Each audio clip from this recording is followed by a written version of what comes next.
Good morning, everyone. This is Dr. Vito Imbasciani. I'm the chair of the ICOC, CERM's governing board. I want to welcome you all to this last board meeting of 2023.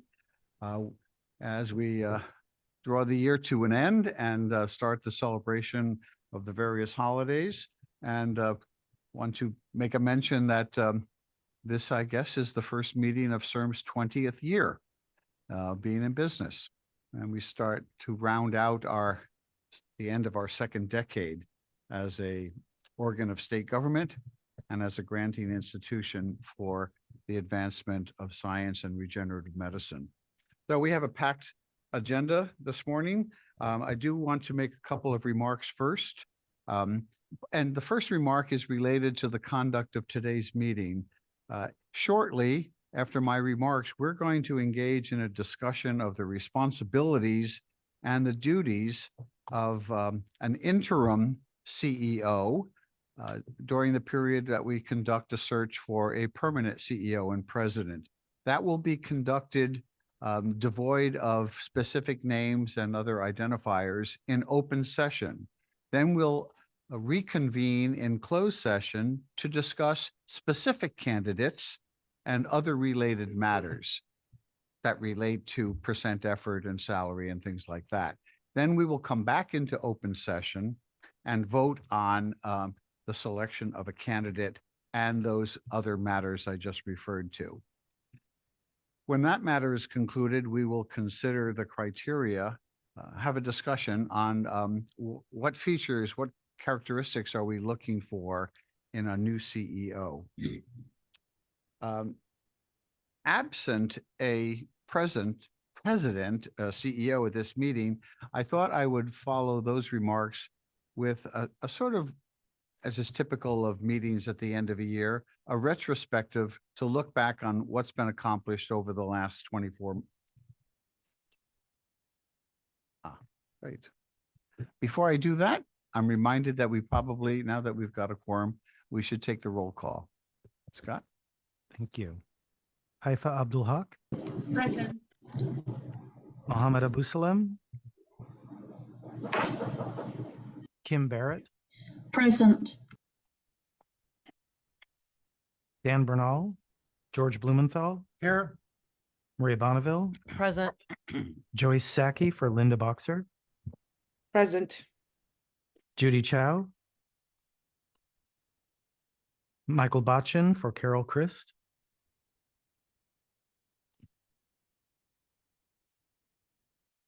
Leandra Clark Harvey.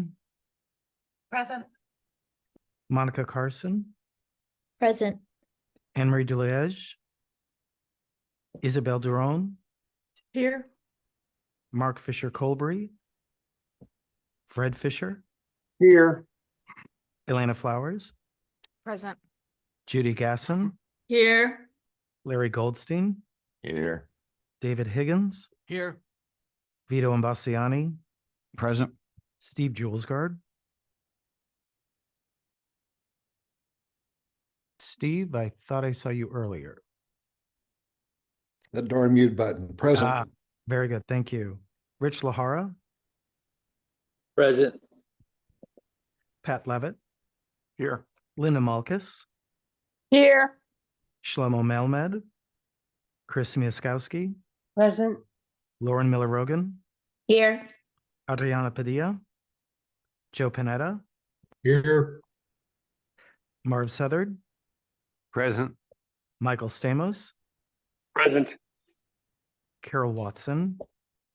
Kevin Zhu. Here. Great, thank you. Vito, we have a quorum. Oh, I'm sorry. I didn't see that. There we go. Great, thank you, Mohammed. Thank you.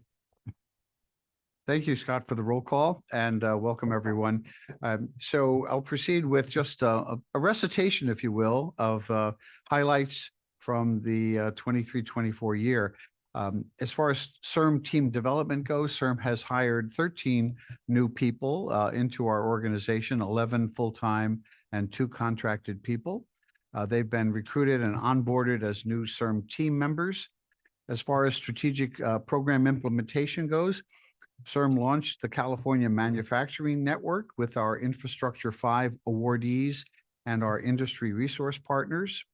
The board approved the Remind program, aligning us with Prop 14's focus on neurological research, and released an RFA for the first phase, the Remind L program.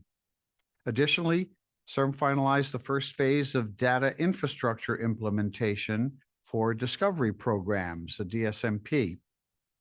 We issued an RFA for patient support program.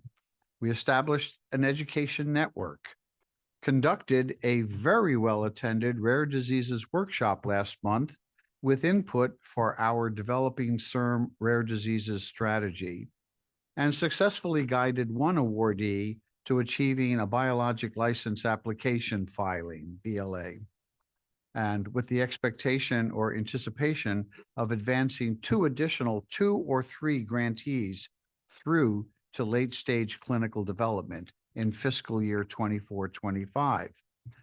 Other relevant information as to the activities of the organization, we now have 352 awards under active management. 44 R&D awards are under contract. We implemented, thanks to the board's approval, increases in the stipend for our CIRM Scholars Program, and we put in place new working groups for access and affordability and the facilities working group. Successfully conducted the Spark 2023 conference at LAX Hilton with over 100 high school students present, and awarded a new conference grant for the 2024 PAN Trainee Networking Conference. Quite a year, and I expect no less a list of accomplishments for the year coming. A little note on advancement in the area of government relations. Maria and I, the vice chair, and I have made some initial contact with members of the Third House in Sacramento with an aim toward, in the new year, bolstering CIRM's mission and its presence in the minds among our legislators, many of whom are new. The legislature is out of session right now, and when they reconvene in January, we'll start a gradual process of getting to know new members of the Senate and the Assembly, informing them of CIRM's existence, if they're unaware of it, of our mission, of our accomplishments, and to some extent, and with board support, of the difficulties, difficult issues we may face, such as affordability, access, and maybe even more specific subject matters like newborn screening, just as an example. One thing I think I should apprise the board of is the annual audit by the State Controller's Office, which is managed by a group called the Citizens Finance Accounting Oversight Committee, CFAOC. That meeting is set for late December. If anything comes of that of import, I'll certainly inform the board. But there is 6 people are on that board, and there was a vacancy recently created precipitously, and we've taken the liberty, since it's a board appointee, to ask a former board member, Al Roulette, if he would be the board's nominee to the CFAOC. And we talked to him, and he said he'd love to do it. And so we're sending the letter off as we speak to the controller for approval. So I think I just want to make sure that you're aware at the next meeting of the board in late January 2024, one of the items up for consideration will be the concept plan for the community care centers of excellence. So give you a heads up to read all the materials that come with that. With that, that is my sort of truncated chairman's report. I'm keeping it short because we have a lot of business to transact. Thank you. So moving on to item 4, the consent calendar. Scott, if you would take this part? Sure, I think we'll just ask for a motion to approve if there are no items that any member wishes to pull off the consent calendar to discuss. Second. Thank you, George.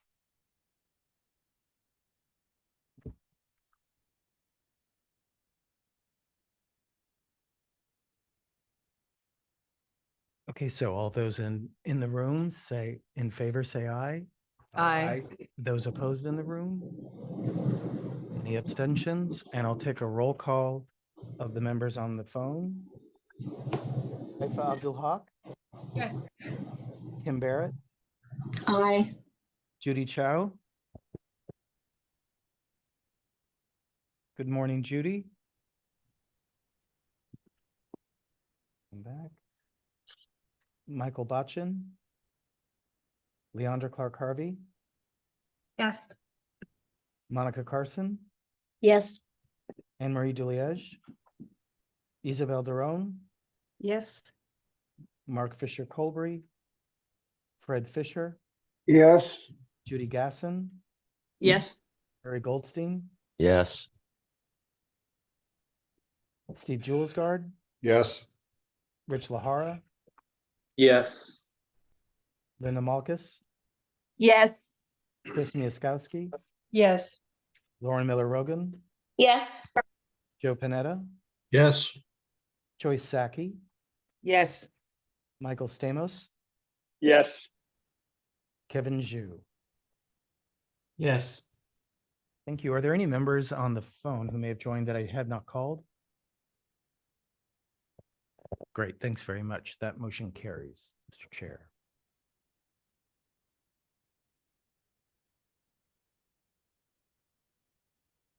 That was the entirety of the consent calendar? Thank you. Okay, so now we are moving on to agenda item 6. I have some preliminary remarks. The agenda item is titled "The Consideration of Appointment of the Interim President and CEO, including percent effort, salary, and start date." If you will remember, members, at our last meeting, there was a wide variety of opinions expressed by members of the board. And ultimately, the board charged Maria and I with creating a list of duties and qualifications for the interim position. And you received an email early yesterday, and it was posted yesterday, that was created as a result of the charge you gave us, listing the responsibilities as we imagined them. There's a list of some things. You've all read this document. Some of these I'm sure will engender very little comment, but some are definitely on the second page, need to be clarified. If there are no comments on the responsibility, I'd like to direct you specifically to the remaining items to be clarified, meaning salary, duties, percent effort, start date, things like that. That does not mean that you may not abstract any bullet point that we've devised. So conversation is open on the entire document. And this is open session. So I ask you, please, don't make reference to any specific candidate. We will reserve those kinds of discussions and specific numbers for the closed session to follow. Thank you. The floor is open for discussion.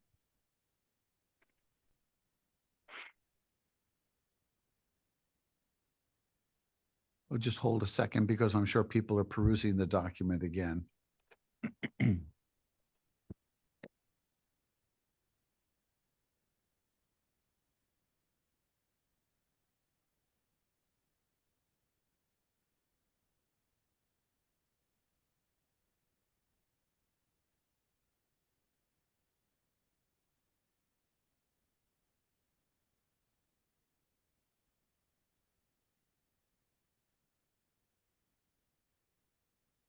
All right. Then And once again, we can always come back to any of the more general points, but I would like to direct your attention to the section called items to be clarified. Whether and how the interim CEO will support ongoing board committee and working group efforts. And the key areas that came to our mind in preparing this document are specifically advances in the Neuro Task Force, in the Science Committee's work on leverage, on the rare disease strategy, and the patient support program. Yes, Mohammed, did I see your hand? Thank you, Mr. Chair. On these 2 points under to be clarified, can we just have a conversation about the fact that a couple of determinants will be the background of the interim CEO, because it may not be the full spectrum of the permanent CEO. So they may or may not, be needed in these areas, or even be qualified in some of the specific areas. And also the term of the interim, CEO, if it's 2 months or 3 months, is different than 1 year or 2 years. So I just want to use those determinants in the conversation.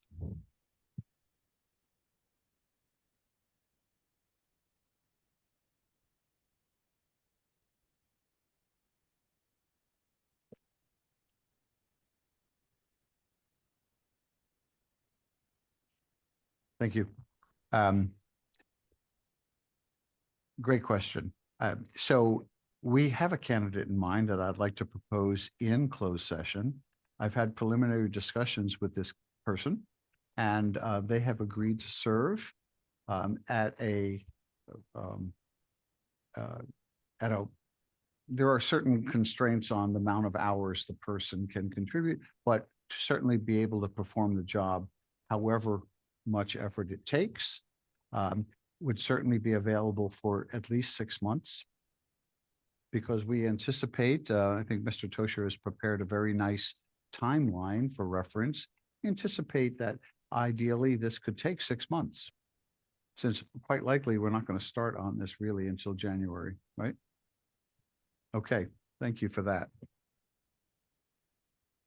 Steve has his hand raised. Steve Julesgaard, Mr. Julesgaard, please. Yes, so I'm going to reiterate something I said at the last meeting, which is that I think the role of the interim president is that to be a caretaker largely, and not to get involved with new efforts unless it's absolutely necessary. So my view is, unless we have something that absolutely needs to be done between now and the time we have a new president on board, I would not assign any of these new tasks to an interim president. Remember, the new president is going to inherit a staff who's going to have responsibility for undertaking anything that the board approves. And that individual needs to understand what the impact is going to be on the staff for doing these things and how best to integrate them. So I'm not a big fan of simply handing a new president a number of things that have been adopted that have an impact on the people that he's going to manage with, or she's going to manage, without her or him having had a hand in fashioning these and understanding the impact of each and every one of these on the organization as they get managed. So I'll just leave it there, but I would put off all of these things unless one of them gets to the point where we just simply need to address it and then bring it forward at that time. Thank you, Steve. Yes. Monica? Monica is next.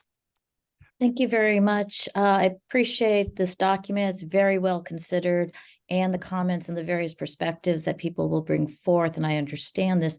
I do think that the mission of this organization is quite dynamic, it's urgent, and there is quite a range in what can be considered caretaker versus what is somebody coming in and really substantially changing things. I think the items listed immediately above to be clarified really put sufficient oversight and regulatory controls over any concerns that an interim might be acting inappropriately, but in a way that is going to substantially constrain the subsequent or permanent individual. And I do think there's quite a bit of harm to the initiatives of CIRM if we just say we have 6 months to longer for a very strict caretaker, rather than somebody who is consulting with this board, with others, and the controls that are listed above to be clarified. I do think put in substantial control. So I think we need to have a much more active interim. And I've been part of very larger organizations, including interim or University of California, where we've had very major individuals as interim to move things along that had very active roles. Thank you. And thank you very much, Monica. Isabel, followed by Maria Gonzalez. Annabelle.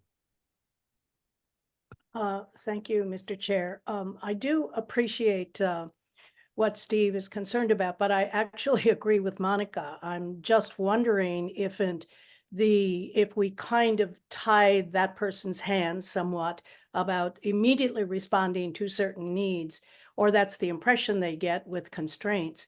I think that it belies what we need to be done, which is to kind of stabilize and make everybody feel things are moving smoothly, that in fact we are responding in a manner that's nimble and necessary. And for instance, I had a question the other day when I was guiding the communications subcommittee, and you'll see later, I believe, from our communications team what they developed. And my question was, who actually approves this? What is our process? Is it up to, I just thought, is it the subcommittee that then sends it to you all for approval? Does it need to be approved? Does the comms team act autonomously, or is this for the executive to decide whether or not it's an acceptable plan? So I think we do need some guidance at the top, and that person needs to be a bit nimble. And so I would agree with Monica that we need that the plan works well in giving that person some leverage and some space without giving them the store. So. Thank you, Isabel. Maria? Generally, I would agree with Steve Julesgaard's comments and sentiment. I think, though, we're at sort of a critical part in our organization and a point where we do need to continue to gather data and make plans for some of the initiatives and some of the discussions that have already started, like leverage prioritization, like the rare disease strategy, even the patient support program. That's what we have. Applications that have come in, they're going to get reviewed in February. There's going to be a recommendation that's made to this board. We've already really discussed that program. I would hate to have to delay that program and choosing an awardee just based on our on where we are. So I think that there's a difference between bringing concept plans to the board and making radical changes versus the internal team working with the interim to gather data and bring forth just information to the board so that when the CEO arrives, they have some information, they can make critical decisions. They could also look at it and suggest, I have my own inputs and this, I want to steer it in this direction. So I think continuing some of the internal work, it doesn't pose a problem. I would agree that perhaps not bringing concept plans to the board, that's probably, that would probably be something we would want to wait on. Thank you, Maria. Fred Fisher? Yeah, I just want to chime in support of what Maria is saying. I think the interim CEO needs to basically be the caretaker to continue normal operations of the organization. I don't think we want key programs to go into some kind of suspended animation waiting for a new CEO when so much effort has gone into executing these programs. So I think there is a difference between managing day-to-day operations, keeping normal functions running smoothly and normal activities running smoothly. But yes, holding off any substantive, dramatic changes in direction or new initiatives may be best held off. But we don't want to slow down the work of the organization during this transition. Thank you, Fred. Back to Steve Gilsgaard. Yeah, no, I can agree with what Fred was just saying. I'm going to take one example just to make clear my concerns. It's called Science Subcommittee Work on Leverage (parentheses prioritization). That for me is, if we were to decide to embark on that, is a sea change in this organization. Right now, we have what I characterize as an all-comers approach. That is, we just rely on good science and don't worry so much about what the therapeutic area that's being addressed is. And we've been using that since the very beginning of this organization.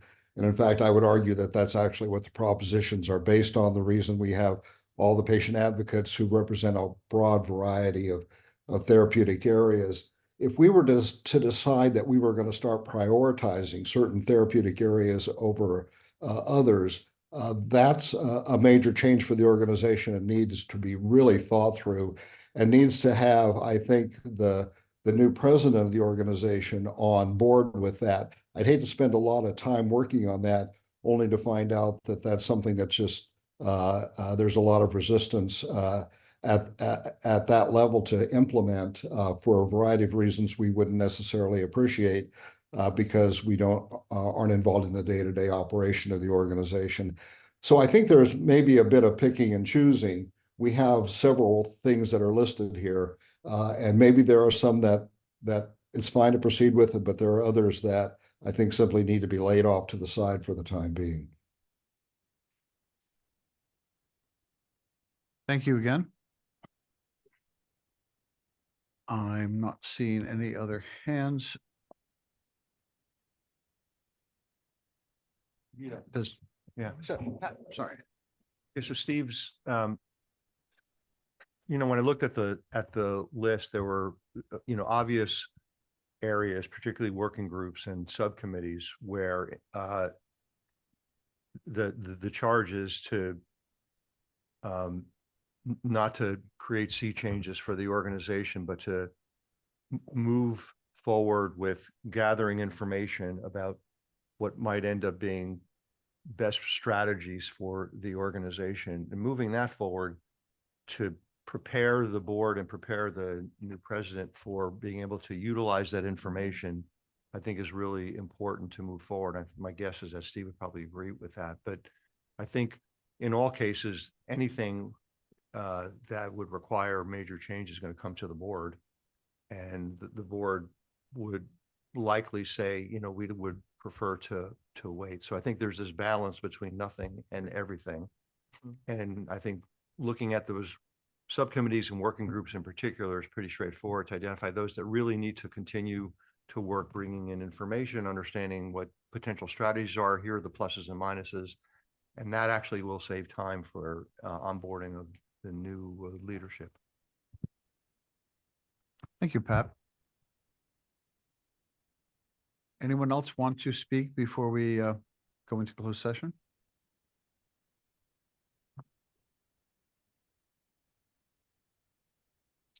I don't see any. Scott, I think then you need to transition us. Excuse me. Thank you.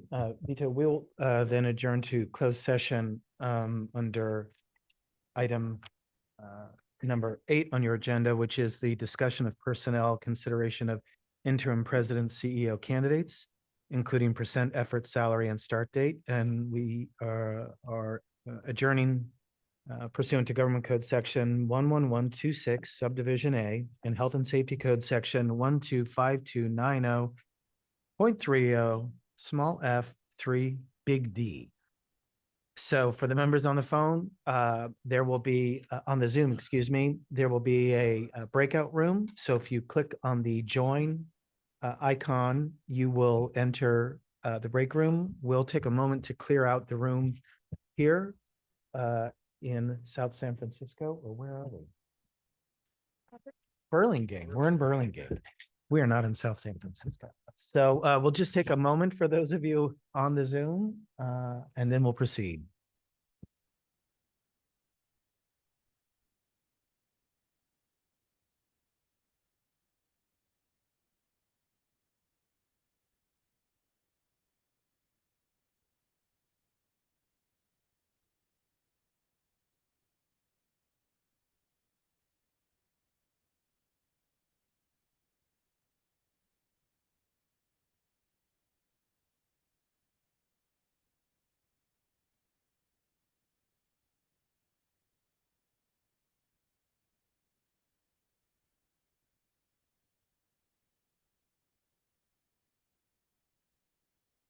Just doing a sound check here for those on the Zoom. Can you hear me?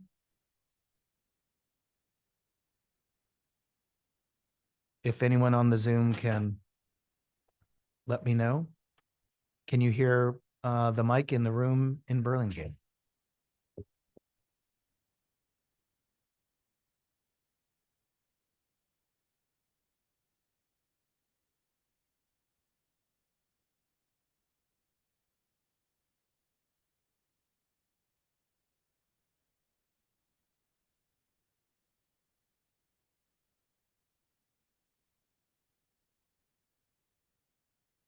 Fred, they can't hear us.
members, we're just taking a moment here to reassemble the team here in Burlingame. So just stand by another moment.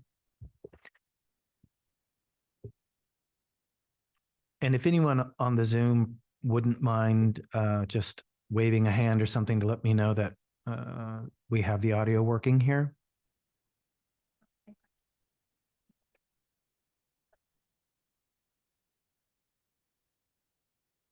Oh, no, the manual thumbs up. Thank you, Leandra.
Thank you, everyone, for coming back into open session to continue our discussion of candidates for the interim position of CEO and president and the criteria surrounding that position to include start date, salary, percent effort, and responsibilities. The floor is open to entertain a motion. Steve has hand. Steve, Jules Guard, please.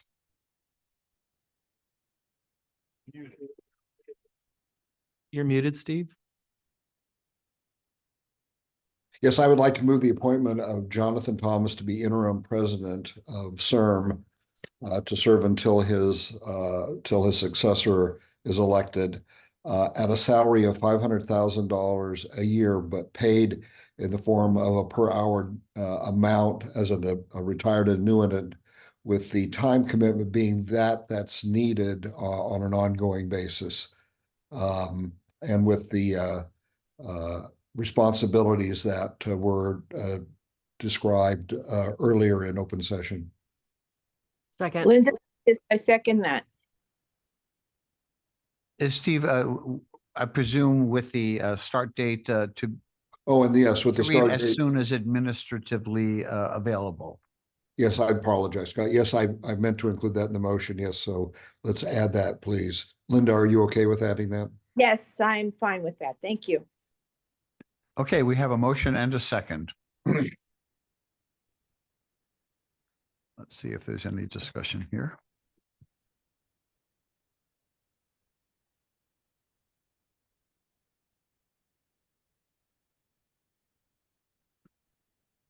I don't see any comments from the board. Can I ask Scott if you would see if the public has any comment? Yes, we'll look right now. We welcome members of the general public to make any comment on the motion.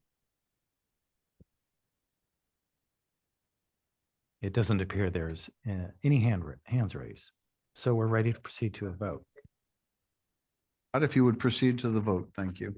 Sure. For all board members in the room, indicate your assent by saying aye. Aye. Any dissenters? Nay? Any abstentions? And I'll give a roll call vote for those on the Zoom. Haifa Abdul Haq, Aye. Kim Barrett, Aye. Judy Chow, Aye. Leandra Clark Harvey, Aye. Deborah Dees. Yes. Thank you. Anne-Marie Deliege, Isabel Daron, Yes. Mark Fisher Colbury, Fred Fisher, Yes. Judy Gasson, Aye. Larry Goldstein, Aye. Steve Julesgaard, Aye. Rich Lahara, Yes. Lynn Malkus, Yes. Chris Miaskowski, Yes. Lauren Miller Rogan. And Lauren, you may be muted. I'll check back. Joe Panetta, Yes. Joyce Saki, Aye. Michael Stamos, Yes. Kevin Zhu. Aye. Thank you. And one more chance for Lauren Miller Rogan. I see you on mute, Lauren. All right, we can still proceed. Thank you, Mr. Chair. That motion carries. I'm sorry. We will send the appropriate congratulations and in an extended memo to Jonathan Thomas forthwith. Thank you. Thank you, everyone. We're moving on to now in your original agenda item 7, which is now a consideration for the criteria, the key criteria for the selection of a permanent president and CEO. And for that conversation, I'm going to pass the microphone to one of the co-chairs, George, if you would take it from here. Sure, thank you. So we now, as you know, have a search committee actively engaged in the process of choosing the next president for CERM. That committee is chaired by Kim Barrett and myself, and we had our first meeting this week. Just a couple of things about it. First, I think all of us are hoping to pursue a somewhat aggressive schedule toward making that appointment. Not so aggressive that we don't do a good job, of course, but as you know, we want to get this done as quickly as we can in order to find an outstanding new president. The committee's agreed to do certain things, such as we will all take implicit bias training as before proceeding to evaluate files. And we will also be using a search firm.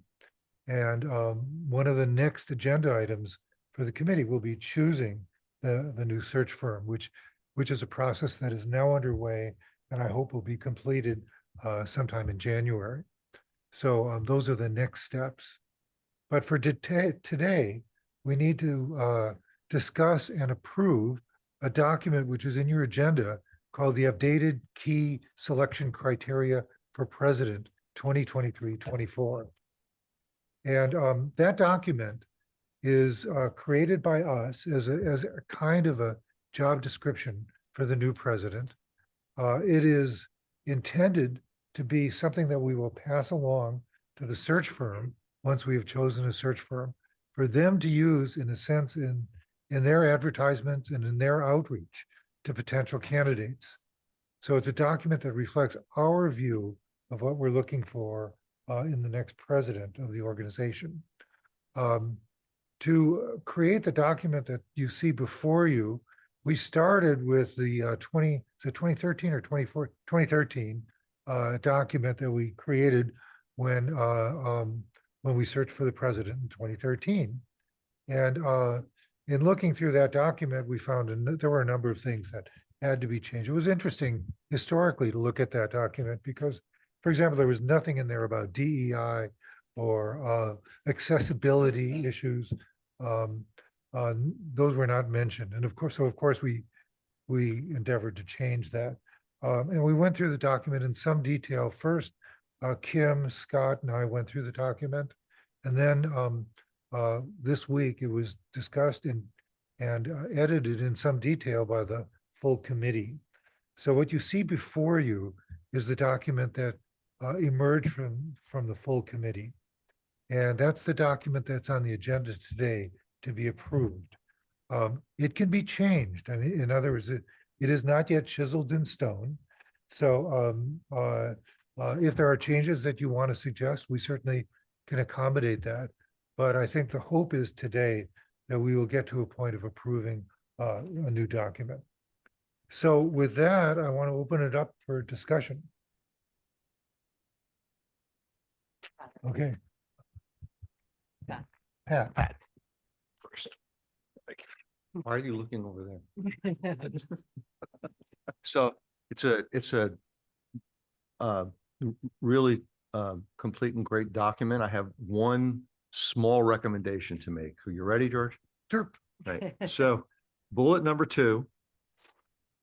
It says experience leading as a sole head or chief executive, a medical or scientific unit or organization with administrative, programmatic budgets, et cetera. What I'd like to ask to be inserted is a medical or scientific unit or organization with major multidisciplinary research and with administrative and programmatic budgets. I just think that running a medical unit, which is included, which I'm fine with, if there's not a component of that unit that has major research, it's not the right person for the position, in my opinion. They have to have major responsibilities for managing a research program. So that would, and this is a research organization.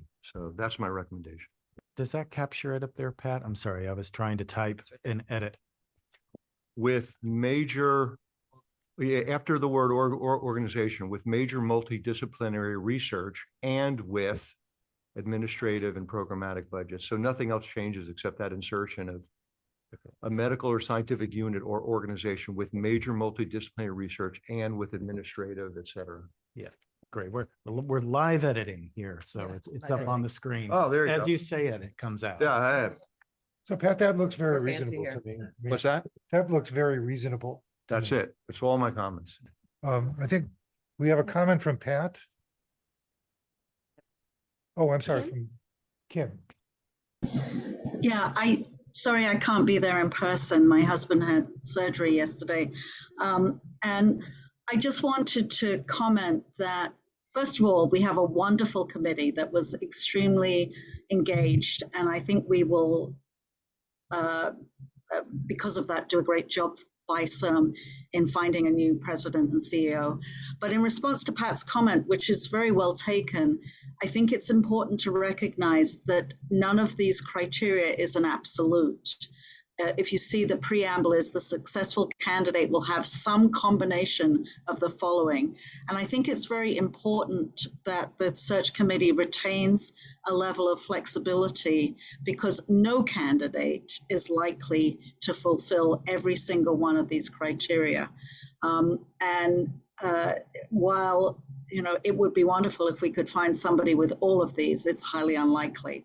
So while Pat's comment is well taken, we'll definitely have to explore, I think, a variety of candidates. But this certainly gives the search firm a flavor of what we are looking for. Thank you, Kim. Yeah, I think you're absolutely right. And we did not include, I might add, walking on water as one of the criteria. Heavy water. Right. Are there any other comments? Chris Miaskowski has her hand up. Okay. Hi, George. I really appreciate the committee's work on this description. And I do have one question. In many job descriptions that I've reviewed for leaders of organizations, there's a minimum number of years of experience in a leadership position. And I was wondering if the committee discussed that. Do we want somebody with a minimum of X to X years experience? Well, that's certainly a fair question. We didn't discuss years of experience explicitly, but since we did put in their experience in a number of those bullet points, it would be almost impossible to achieve that kind of experience without some numbers of years of doing it. So, so there is an expectation of significant experience, but we didn't quantify it. I'll add in response to Chris's comments, we did have a discussion about quantifying the scope of an organization in terms of size or number of employees, and in the end decided not to be explicit about that. So I think it's a very similar thing, but I hesitate to lean back on the Supreme Court analogy of pornography. Nobody can define it, but we know what it is when we see it. I think we'll know what the CEO is when we see them.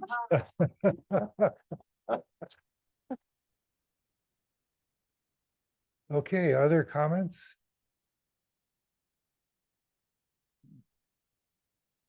Seeing no other comments, I would ask, is there any public comment? Just need a motion. I know. Oh, you want the motion first. So let me invite a motion to approve these updated selection criteria with the modification that Pat had suggested. Is there such a So motion? moved, I'll make the Fred motion. Fisher. Okay, Fred and I'll second Mohammed Mohammed. is seconding the motion. So at this point, I will invite any public comment.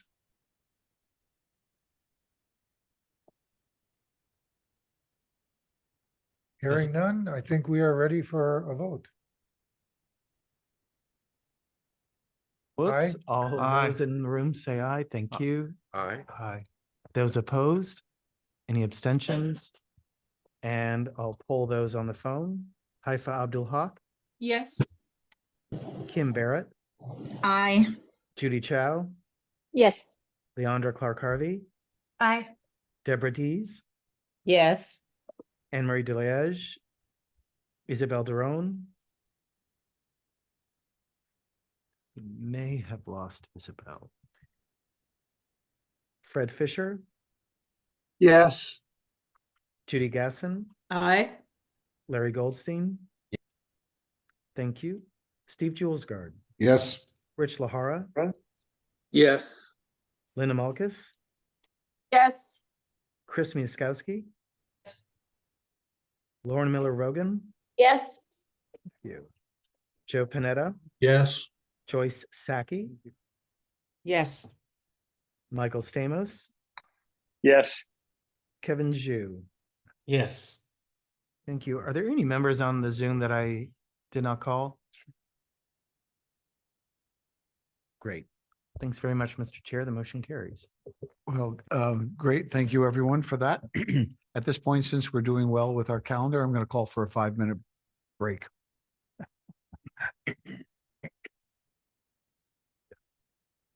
Yeah. Kim. Yeah, I think she'd appreciate it. Yeah. Cabinet surgery. Oh, yeah, you know what? I don't- Surgeons are curious.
And to members on the Zoom, we'll be rejoining here in about 2 to 3 minutes.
I'm here.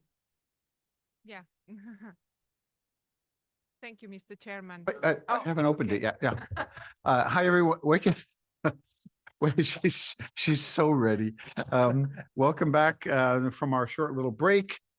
We are now, the ICOC board is now going to consider agenda item 9, consideration of amendments to various of our programs. It's a concept plan, including recommendations from IP and industry subcommittee regarding changes to the co-funding requirements. So we're going to start with a presentation by our leadership team.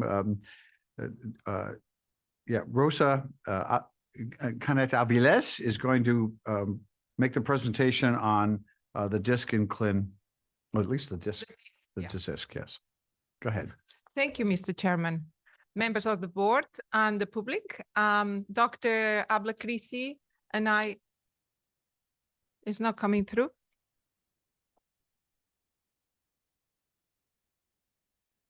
Yeah.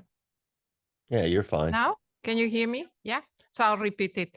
Thank you, Mr. Chairman, members of the board, members of the public. Dr. Ablakrisi and I will be presenting on behalf of our teams the recommendations from the Science Subcommittee for the amendments to the R&D pillars and the DISC and the CLEAN, actually. These amendments have been developed by our teams to adapt to the current needs and optimize the delivery of our mission. This presentation is structured in 2 main parts. Initially, we will explore the proposed amendments for the discovery pillar that I will present, and following that, Dr. Crisi will guide us through the developments in the CLEAN pillar. For context, the discovery pillar, as you see it here, is composed of 3 types of awards. We will present amendments only for the D0 and the D2. As a reminder, the D0 Foundation Awards represent the bedrock of our discovery pillar, which emphasizes the generation of foundational knowledge. And this program fosters initial discovery research, and it aims to explore concepts that are novel and innovative ideas that have the potential to revolutionize our understanding and treatment of diseases. Differently, the D2 is our first pillar for program that goes into the research and development pipeline. And this pillar signifies the critical transition from foundational knowledge to a targeted inquiry where specific hypotheses are tested. The results of these 2 Quest Awards are usually a single product candidate for therapeutic development that could move into our pipeline. So for these 2, so the Quest Awards, second one I mentioned, we have 2 proposed changes. One is award tracks, and the other one is award budgets. In terms of the award tracks, the changes that we are proposing are here, and I'm going to summarize. Currently, our program is structured around 2 tracks. The first one, as you can see in there under the gray, is the therapeutic candidate, which is dedicated to advancing projects towards the development candidate, ready for progression through the different stages of therapeutic development that we have in our pipeline of R&D programs. The second that we had up until now is the technology candidate track that has traditionally been aligned with diagnostics, devices, or tools. We are proposing a shift by transforming this second track, the technology candidate track, to a biomarker candidate track. And why are we proposing this? The rationale for this is because the tool device development track is already supported by the DISC-0 Foundational Awards program. The DISC-0 Foundational Award program did not exist when we first launched these 2 that had the technology candidate. But given that we have these already in DISC-0, we are eliminating and taking the opportunity now to reallocate to the DISC-0 and making a space for the critically needed biomarker path. The inclusion of a biomarker track underscores the widespread demand for biomarkers, which is crucial for general therapeutic development, but particularly vital in the realms of regenerative medicine and CNS diseases. So that is the rationale for which we are doing that.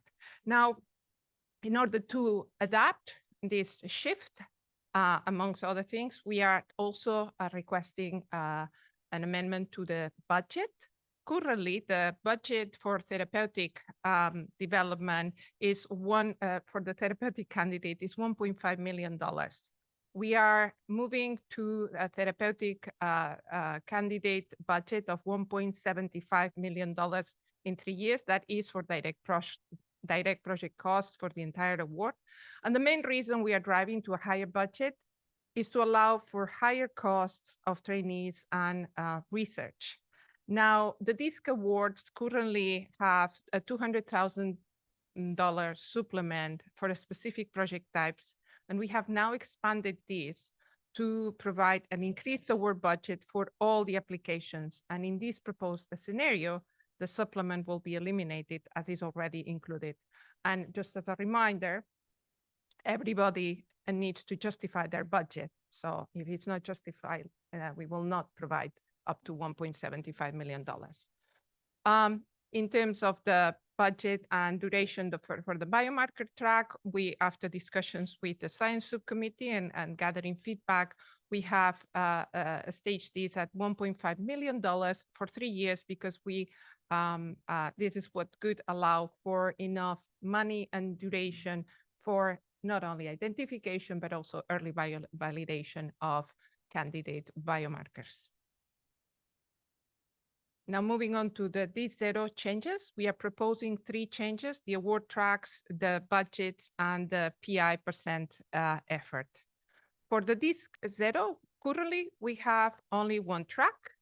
And well, beyond the unique contributions of individual innovators, which is what the current track has, we are starting to recognize, as you know, from the Remind L program, that there is value in team science. And this is what helps making scientific breakthroughs that could not be achievable by individual investigators within an award period. Therefore, we are now capitalizing on both approaches, and we would like to add a second track, which could enable a team of between 2 to 3 PIs for these Zero Foundational Awards. So the team track will support synergistic multidisciplinary collaborations with larger scope and drive to innovation, creativity, and risk-taking. Now, in order to enable this, we also need to enable the budget. So the budget currently for these Zero Foundational Awards is of $1 million or $333,000 direct cost per year. And we are proposing to increase this for the single PA track to $1.5 million over 3 years. This corresponds to $500,000 per year. And for the team track, it could be $3 million over 3 years or $1 million per year. And this is in consideration, there is a minimum of 2 to 3 PIs. Now, this budget increase is to account for the higher cost of trainees and research, and also the feedback that we've heard all along as we were developing other concepts like the Remind. And the budget and duration for the team track is in line with similar awards for team track. We've benchmarked these to other award funding agencies like the NIH and others. In terms of the changes for the track, the board provided a lot of feedback about percent effort for PI. So we have now reduced the PI effort in the single PA track from 20% to 15%. And for the team track, same for the main PI and the co-investigators, we are allocating a 10%, proposing a 10%.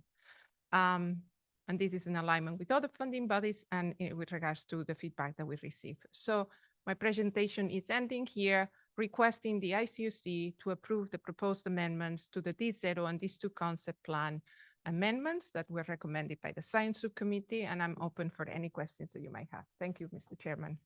Thank you, Dr. Aviles. That was a very clear presentation. With, I would entertain advice from council. I think we probably should segregate these individually, meaning vote just on the discovery amendments, then the CLIN. That's right. We'll be pacing this out just to make the conversation a little easier. So let's then pause here for comments or questions for Rosa. Is it appropriate to move approval? Yes. So moved. Okay, the concept has been moved and Mr. Chair. and seconded. Question. I have a question. So Yeah. thank you for the presentation. Just to clarify, I don't think I'm assuming that any awards in these programs with these changes may not materialize during this fiscal year, but I just want to know what's the impact of these raises on the budget that's been already approved by the board for this fiscal year? Thank you. That's a very relevant question, Dr. Abu Salem. So we looked into this. The only one that could be impacted, if approved, could be that these 2 Quest Awards. And given that we were already taking into account the $200,000 supplement, we had already thought of this when we approved the budget or presented the budget back in June. So this should not have any significant changes. Thank you.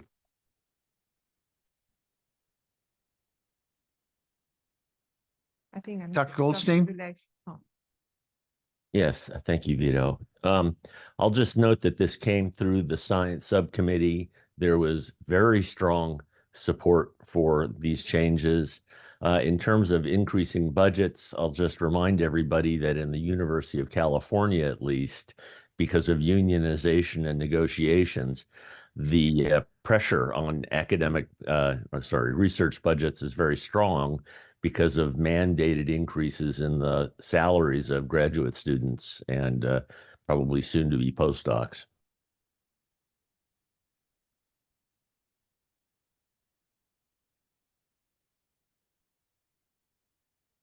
Steve Gilsberg? Yes, just one question for clarification. So under disc 2, it appears, Rosa, we've removed diagnostic/tool/device candidates, and you've said that they are or supported by the DISCO mechanism.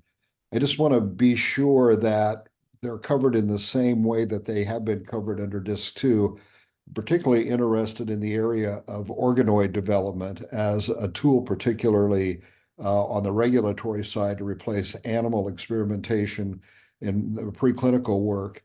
And of course, organoids are derived largely from stem cells, at least in my understanding and experience.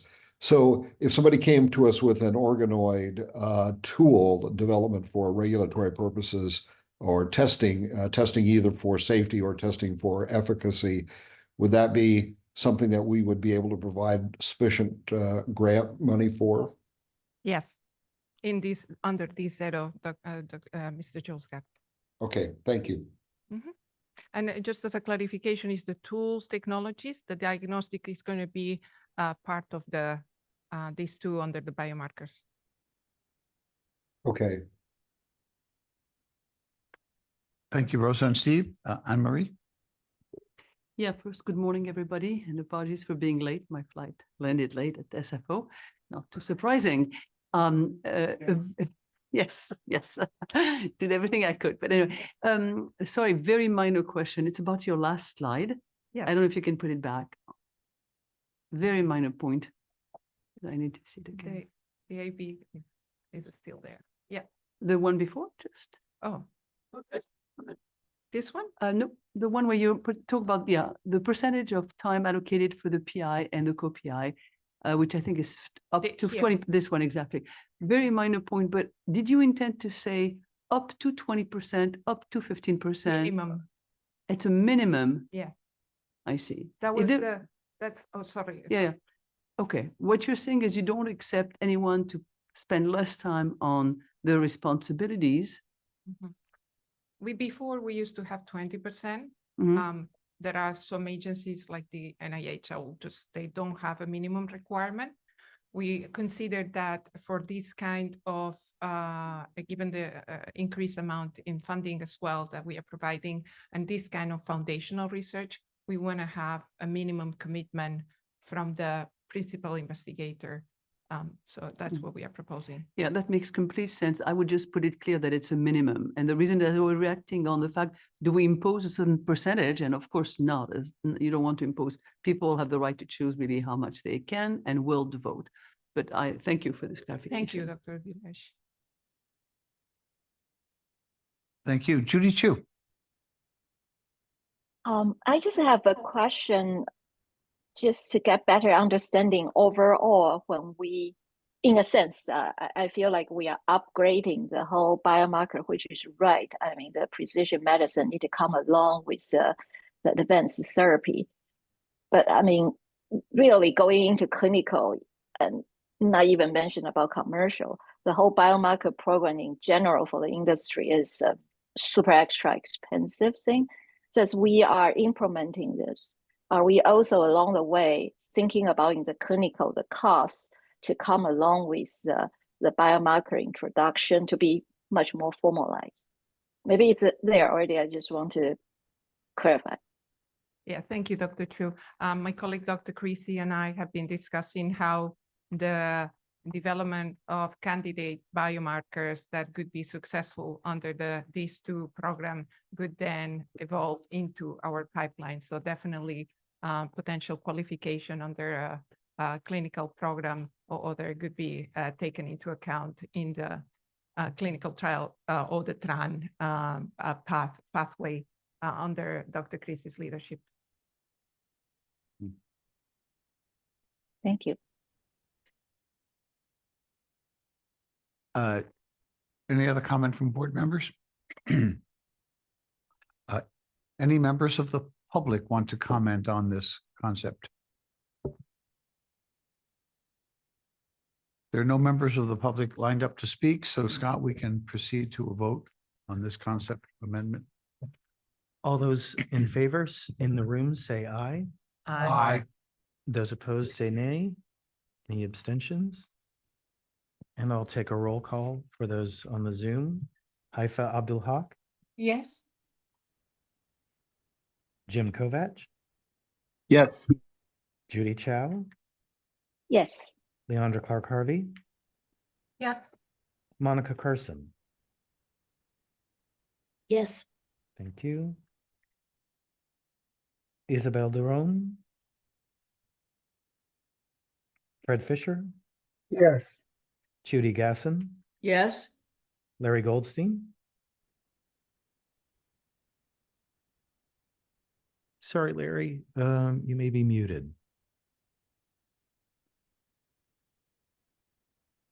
I'll come back. Steve Julesgard, Yes. Rich Lahara, Yes. Linda Monkis, Yes. Chris Miaskowski, Yes. Lauren Miller Rogan. Yes. Thank you. Joe Panetta, Yes. Joyce Saki, Yes. Michael Stamos. Yes. I believe Kevin may have departed, but Kevin Zhu. And I'll come back to Larry Goldstein.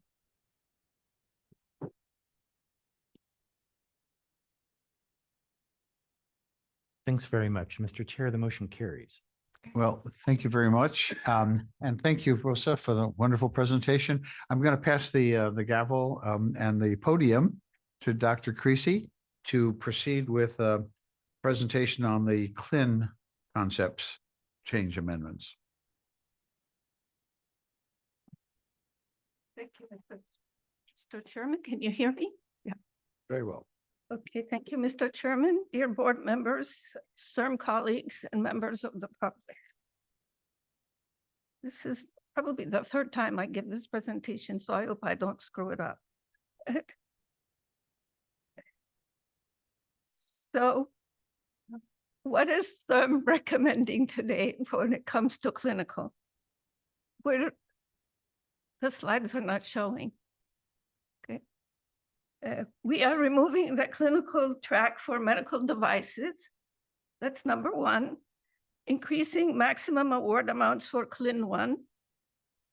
Updating CLIN 2 PA to highlight specific allowable activities for product development. Introduce a new CLIN 4, which is a new program announcement to fund late-stage development activities necessary for BLA filing and readiness for product development. Product launch. So the idea here that removal of clinical track for medical devices development is because we've had very few, if any, applications for that. So it was a way for us to kind of focus and allow us to work mainly on therapeutics.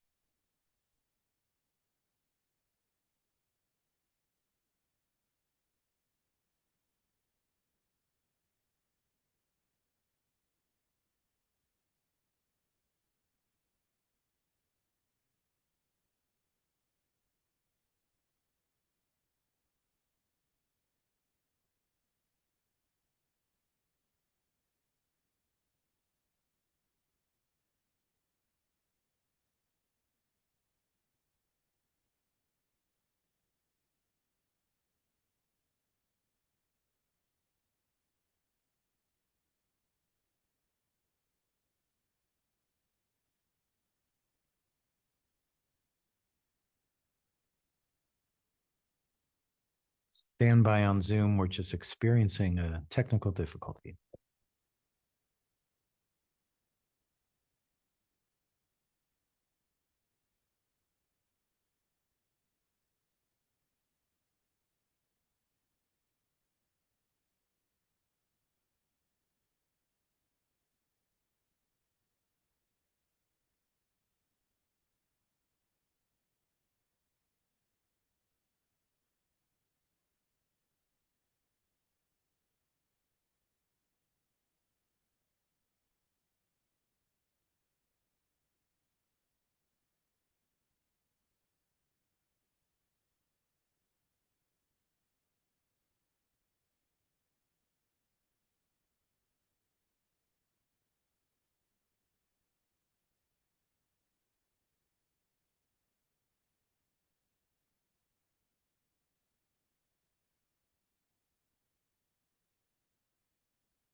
Mine worked.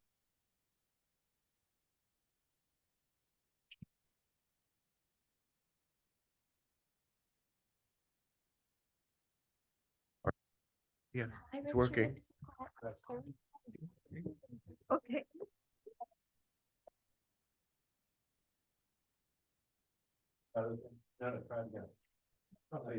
There. Okay. Shall I repeat what I said before? Okay. So the clinical development program has currently two CLINs in it. CLIN 1, which is eligibility for, the CLIN 1 lies into getting a pre-IND meeting with the FDA, and then also for them to work with us on for length of time that's needed in order to accomplish the studies to conduct those, whatever is needed to file an IND. The CLIN 2 program is also for conducting clinical trials, and it is also, again, for the IND had to be submitted and clear, and the clinical protocol approved by the FDA or cleared by the FDA. Today, we're introducing a CLIN 4, which is, again, to emphasize it's for biologics license application enabling, mainly because our programs are starting to mature, and we have a number of them that are in the queue. And the length of time for all of these grants is 48 months, clinical trials and CLIN 4. And we emphasize that for all the applicants that they have to start their programs with us after a notice of allowance is signed within 45 days to start the activities for those programs. So for the CLIN 1 change, we actually have increased the budget for the for-profit and for nonprofit organizations. For the nonprofit, when we reviewed these slides with the science subcommittee, there was a comment on making the for-profit and nonprofit equally equitable. So we went up to 25%. So the nonprofit will get 7.5 million, and for-profit organizations will start up to 7.5, and the for-profit organizations will get up to 5 million. Those changes were warranted because there's an increase in the cost of toxicology studies. Manufacturing, the CDMOs are charging much more, and higher wages, higher workers' wages, as predicted based on the cost of the increase in cost of living.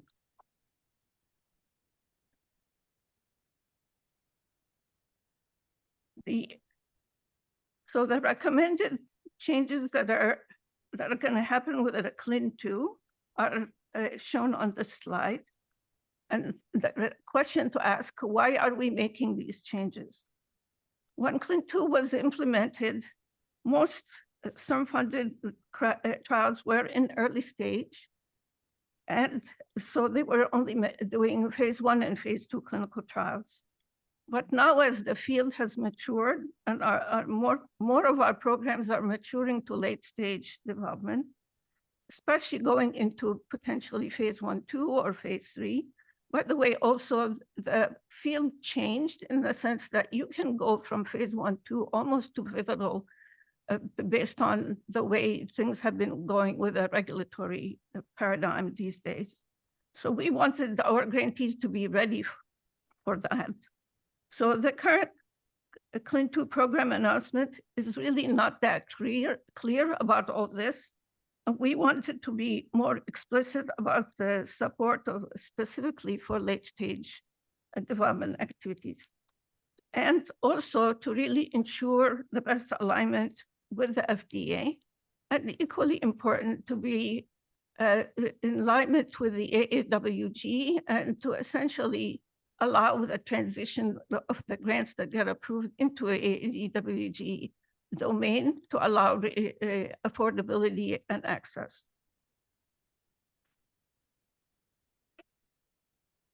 So what are those changes that we're making? So one of the key things that most of our grantees are facing is, are there comparator data that they could use? Because most of the studies, if they can do a placebo-controlled or sham-controlled, by the way, this kind of jargon, if it doesn't make sense to you, I'm happy to explain it. But in general, when you run a trial, you have to have the test material in one group, and the folks who are the controls will be either you work a sham protocol for them, or you actually give them a placebo. So we need to make sure that our grants are endowed with comparator data. And we're going to give you examples of what comparator data means. So like natural history studies that people have asked for, the FDA has allowed as comparator, would be now allowed to be funded. And again, I emphasize those were allowed to be funded, but we did not highlight them in our program announcements. So now it's our turn to make all that clear. And the other would be also to, we want to make sure that they have had an agreement with the FDA before they apply to us regarding the comparator. Is it the right comparator for that disease, for that trial? Then we also accentuate in the new, again, highlighting is patient-reported outcome. And when I discussed this with the science subcommittee, Dr. Wisniewski mentioned that how important that was for being standardized and for the patients to be aware of it, for such as quality of life is important. And frankly, that's also important to the regulators as well. And so we're gonna be able to make sure that we work with our grantees to standardize the we call PRO, patient-reported outcome, and make that available to also the folks who end up judging reimbursement, like the CMS folks. Also, we are allowing compilation of real-world data and real-world evidence. Well, the FDA put out like at least 4 different guidances regarding that, and we want to make sure our grantees are aware of them and how to use them. And so for that reason, we are accentuating that in our, again, new program announcement. And the last activity that we wanted to highlight is that we're going to allow all expenditures that are related to putting a good DEI plan and activities that goes with these trials. I think in the past, our grantees were confused as to whether that's allowed or not. So we're now making sure that they understand that that will be an allowable cost.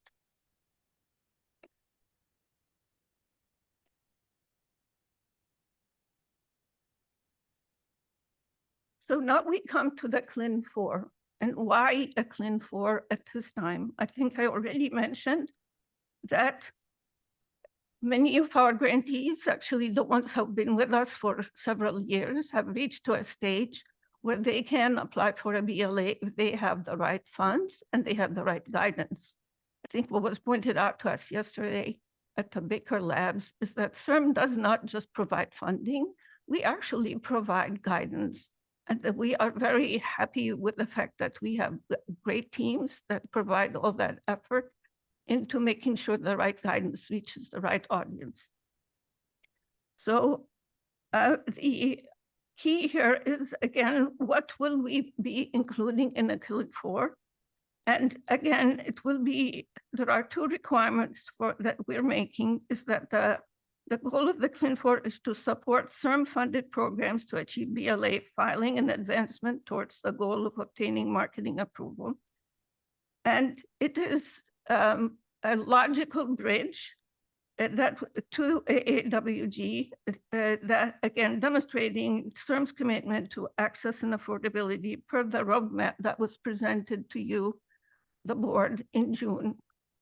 So it's actually a very close way to pivot from CLIN 2 to a CLIN 4 to access and affordability. So there are 2 I had started saying 2 key requirements. So the eligibility criteria is they must have an active CLIN2 award. And the reason you ask is, why is that the case? It's because we do have candidates that are in the queue that could be eligible for a CLIN4. And the other is that they must have completed 50% of milestones of an active CLIN2 award. And again, the reason that is the case is because we think if we are able to guide them and know how much they can do, then we can invite them or recommend to them to apply for a CLIN4, so we can accelerate the development of their therapy side by side with them and with the regulators. So we are also requiring that they must have an end of phase 2 meeting or equivalent with the FDA and have concurrence on requirements for the BLA filing. There are at times when folks are disconnected from what the FDA wants, and they become, essentially, they lose time negotiating what they need to do other than actually what was required either at a pre-BLA filing meeting, or just they come up with whatever they think is necessary. And so we would like to see that the FDA agreed to their plans upfront. So how much is the CLIN4 going to cost us? Is up to $12 million. So the CLIN2 is up to $15 million, and the CLIN4 is up to $12 million. We considered making a larger CLIN grant, such as $25 million, but it actually did not make sense. It made sense to have them have a CLIN2 where we know that they are able to perform and that the FDA is on track with what their needs are, and for a CLIN4 to help them move into the next stage with activities that are related to BLA filing. So what are those activities?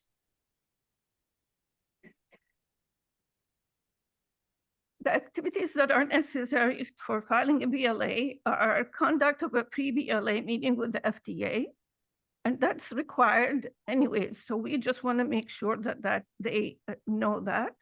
And then compilation of an electronic common technical document, which is again known as the electronic CTD.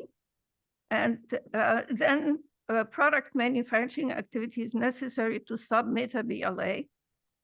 And then commercial development, such as pharmacoeconomic analysis, budget impact models with health payer perspectives.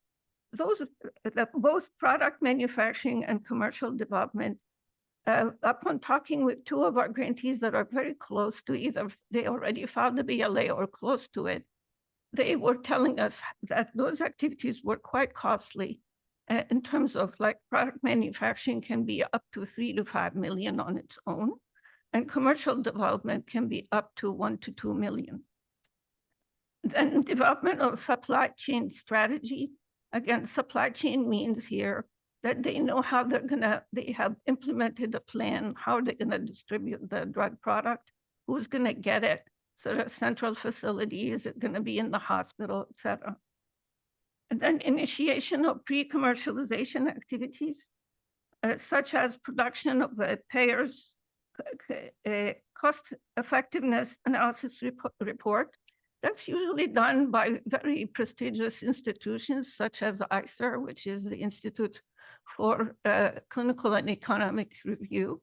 And those, they actually do charge for getting that done.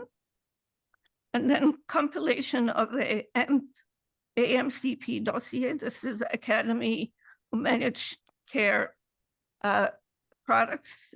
And that dossier is very important for Medicare, Medicaid, et cetera, so for the payers. We also included in the CLIN4 the possibility of a compassionate use, and that is for the investigational therapy for patients for at least in the period before, after they've enrolled and closed enrollment, and prior to market approval or during market approval process. This way, with knowledge of the FDA, because the FDA has to approve compassionate use. So those are, in a nutshell, what is going to be most important for getting a Clin 4 moving. And like we said, we have candidates that are currently in the queue, potentially ready for that. So in conclusion, I just want to make sure that I made it clear that a Clin 1, there will be an increase in the budget for them, or sorry, increase in the award. There is no change in our budget. Let's just me repeat that again. There's no change in the budget we have for fiscal year 23-24. We are going to incorporate the Clin 4 cost into that. And the change in the Clin 1 funding going to up to 7.5 million for the nonprofit and up to 5 million for the for-profit. And then for the Clin 2 remains to be up to 15 million, and the Clin 4 will be up to 12 million. And my last slide, written by Scott Osher. CIRM requests approval of the proposed Clin 1 and Clin 2 concept amendments and Clin 4 concept plan. With that, I'll stop, and I'm sorry for the mess that was created with I guess, technical. Thank you, Dr. Creasy. That the electronics were out of your control, I'm sure. So we would entertain a motion to deal with the concept amendments in the clinical field.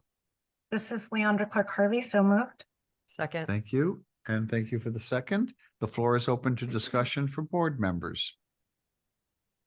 It was so clear. Mr. Julesgaard, thank you, Doctor. Yes, if we could go back to the slides that were presented, please, Abla, and to the second to the last slide, the one that sort of summarizes the financing of the various 3 clinical phases, if that's possible, please.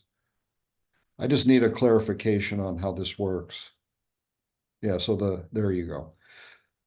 No, not that slide. You were on the right slide, the next one down with the dollar. The next slide. No, back up one. It's not working. There we are. There we are. Okay. Whoops. It just does it by itself. All right. Oh, good. So I want to address what happens with what I still see as the gold standard of the way that clinical trials are done, in which you have, in essence, 3 phases of clinical trials: phase 1 safety study, phase 2 initial efficacy and dose ranging studies, and then phase 3 proof of developing the statistical ability to demonstrate that the product is acting safely and doing what it's supposed to be doing. That's still, I would say, at least 90% of the way products are developed these days for regulatory approval in the US.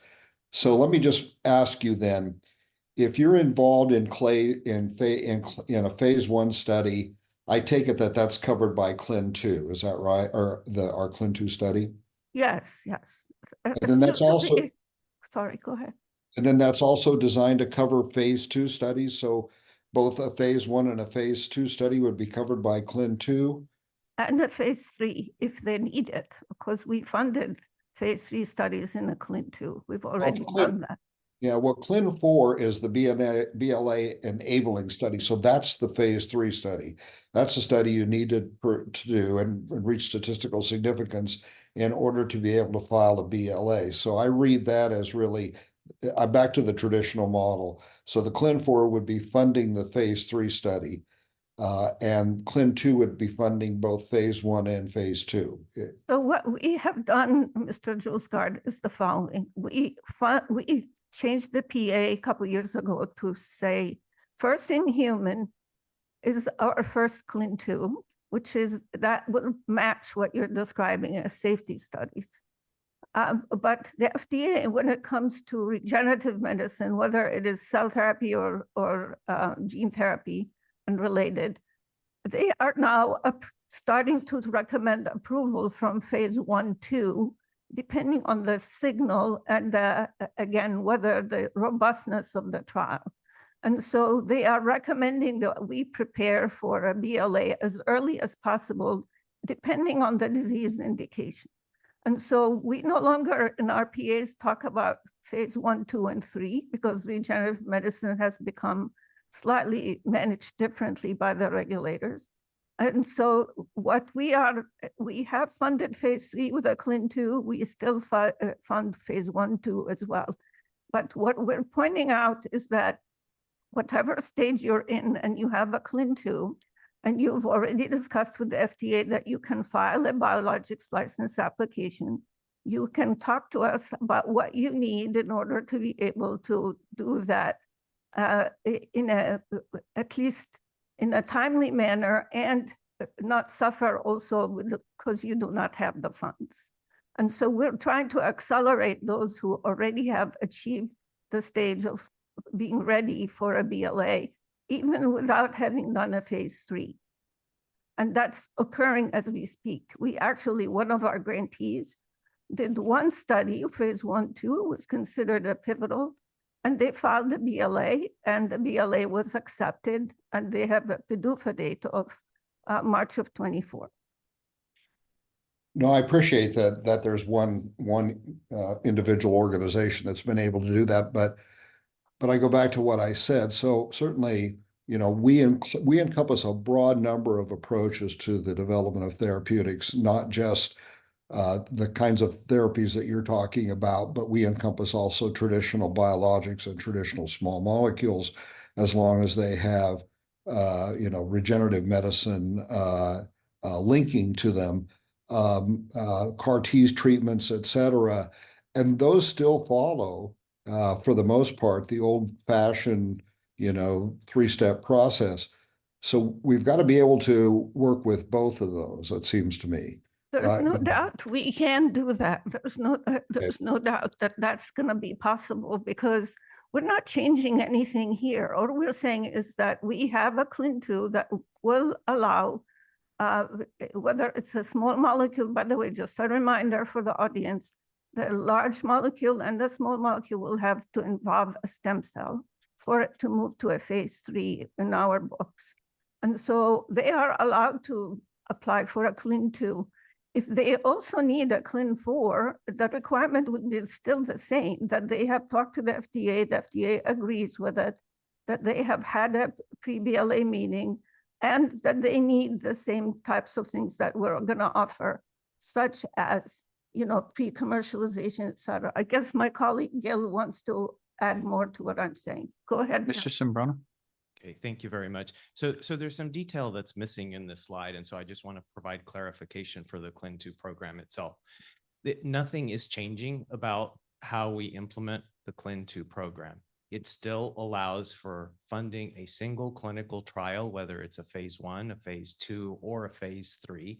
And so we ask an applicant to come in, propose a single trial, and take it to completion. And so that would be within 48 months. A first in human, as Dr. Creasy was saying, is one that we would put in the category of a phase 1 in terms of what the maximum funding is. So they can request up to 12 million, 8 million if they are a for-profit under the CLIN2 for a first in human, 15 million, whether for-profit or non-profit, for any follow-on trial.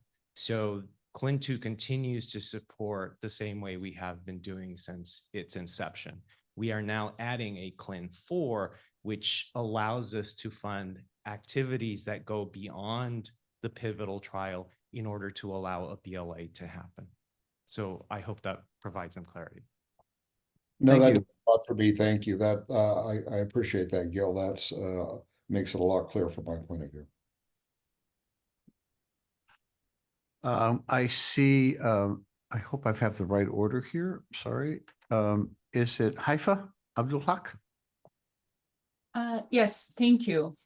So I just had a comment and a question. My comment on CLIN2, I'm actually really pleased to see that that the trials that involve real-world data and patient-reported outcome are included in CLIN2, because these are becoming more and more important in understanding how these different novel therapies and cellular therapies really work in different patient populations, including the underserved patient population who may not actually be included or may have not been included in the original clinical trials. And that will help us understand better how better to use these treatments in different patients. In terms of my question about CLIN4, so who are the right candidates for CLIN4? And excuse me if I am being naive about this, but my understanding from the description, you said that it's usually drug companies and for-profit organizations who do these types of activities. So am I correct in this understanding, or are there other candidates for this? Thank you, Haifa, for your question. We actually have candidates grantees that have worked with us for the last 10 years that are in the queue currently. And are ready to go through what is in a CLIN4 application. And they are mostly academics. And they're not part of pharma, or pharma companies will not come to CERM. We tried, but they essentially have all the money they need to do those kind of activities. We're trying to help startups as well as academia with a CLIN4. Thank you. I see Jim Kovac. Yes, that essentially was my question as well. The CLIN4 seems like the closer you get to BLA, the more information, relates to marketing and reimbursement, things like that. They're traditionally companies actually take care of. And so the question was, in my case, UC Davis, would we be eligible? Because we're kind of thinking about that issue right now, as I'm sure other systems are. Thank you for validating my hypothesis. Thank you. So the situation here is that many of the academics that again have grants from us or otherwise still need those kind of activities in order to get a BLA filed, and to have the drug product really dovetail closely with what the AAWG needs in order to move the programs to the access and affordability. And so this is why it is timely for us to think about whether it is mostly, like I said, academics, but we have also startups, relatively small companies that are getting to that stage. We discussed at the science subcommittee about making the CLIN4 by invitation. But again, I think it's a topic that we can discuss with all of you whenever you think is the right time. One thing we talk about internally is and you look at a New York Blood Center that actually holds a BLA, is would a nonprofit ever do that? I mean, it would be a very kind of in a way, kind of innovative entrepreneurial thing to do, and it's not happened yet. But perhaps that's something down the line that one could envision. Yeah, Duke University did that a few years ago as Duke, well. Yep. Yeah. So I think it's really important that we position it in a manner where we're here to assist all those who are ready to make their products potentially available to patients, and what the needs are. And what I put on the slide is just I guess examples of what is mostly required or needed. But there may be, just like we did with the CLIN2, we may need to highlight additional things if you guys approve moving the concept for CLIN4 move forward.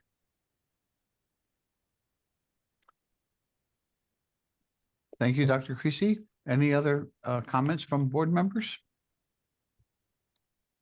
If not, I'll ask if there's any member of the public that wants to comment on these clinical presentations. And there are none. So, Mr. Tosher, we are ready to poll the members. The motion is to approve the CLIN amendments as proposed. All those in the room in favor, say aye. Aye. Those opposed? Abstain? And I'll poll the members on the Zoom. Haifa Abdul Haq, Yes. Jim Kovac, Yes. Judy Chow, Yes. Leandra Clark Harvey, Aye. Deborah Dees, Yes. Isabel Durón, I will abstain as I was not here for the total presentation. thank you. Fred Fisher, Yes. Judy Gasson, Yes. Larry Goldstein, Yes. Steve Julesgaard, Yes. Rich Lahara, Yes. Linda Malkus. Yes.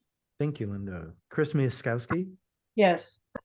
Joe Panetta, Yes. Joyce Saki, Yes. Michael Stamos. Michael, I'm just checking to see if you're on mute. Are there any other members on the Zoom whose names I have not called? Great. Mr. Chair, the motion carries. Wonderful. Thank you. And thank you again, Dr. Creasy, for your presentation. We'll now move to the third part of this agenda item number 9. This is the presentation by Dr. Patel on co-funding and warrants. Sean, it's all yours.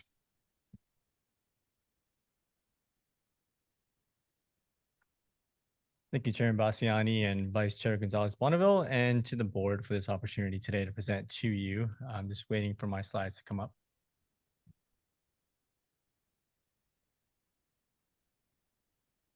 I think this is the next presentation, so I have to switch it up to the co-funding one.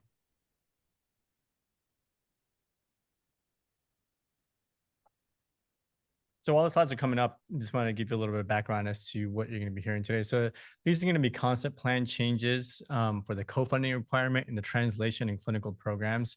And this started off as an activity from the IP industry subcommittee. They had recommended to CIRM to develop a warrant-based co-funding alternative to support companies who are applying and getting funded by CIRM, given the difficult economic environment, as well as our role as a de-risker of early stage technologies and progressing them to the clinic and attracting investment. So that's going to be the basis for this. As part of that exercise, we went ahead and took a look more holistically at the co-funding requirements and have a set of changes that we'd like to recommend to the board today. So this presentation that the proposal I'm going to be presenting to you today is the third time, as well as Abla mentioned. So first time it was with the IP industry subcommittee, which recommended it, and then it was a science subcommittee, and lastly to the board. So before I get into the changes, I'm going to recap what the existing co-funding requirements are. And so these were introduced and have stayed largely similar to the same from the first instance of the CLIN concept, which is back in 2014, 2015, and then also translated over to the translational concept plan. And so what these co-funding requirements are is that they have two different sets. So for the nonprofit applicant, there is no co-funding requirement up until the point of a trial that is after first in human, where they're subject to a 40% co-funding requirement on a CIRM award. And that was the intent for that. We went back and took a look, was to have an industry partner for phase 2 and later clinical trials, was to incentivize that. And as you heard from Albert's presentation in the previous one, there are a lot of academic and nonprofit trials that are being progressed to later stages. So we'll address that concern in the next couple slides.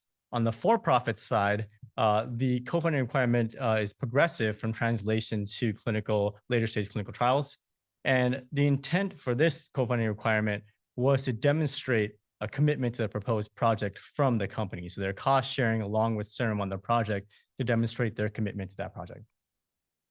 So with that background, I want to highlight why are we proposing changes to these co-funding requirements. And so first and foremost, there are 3 reasons. So as has been mentioned, clinical progress of unpartnered academic programs, these are ones that don't have a commercial partner, And this is not for a lack of effort of the programs. It is because of the funding environment. And so examples are rare disease portfolio, as well as other non-rare portfolio as well. And so these have stalled, the progress of these have stalled after first in human studies if the program is unable to raise the 40% required co-funding. So the second item we want to address is that currently, if a nonprofit applicant has a for-profit partner, the partner is not required to co-fund the CIRM award because the co-funding requirement only applies to the awardee institution. Now, lastly, for-profits are operating in a challenging economic environment and are at a relative disadvantage to nonprofits for CIRM award levels. So to put that into context, for-profit awardees cannot claim indirect costs that nonprofits can at a 20% rate.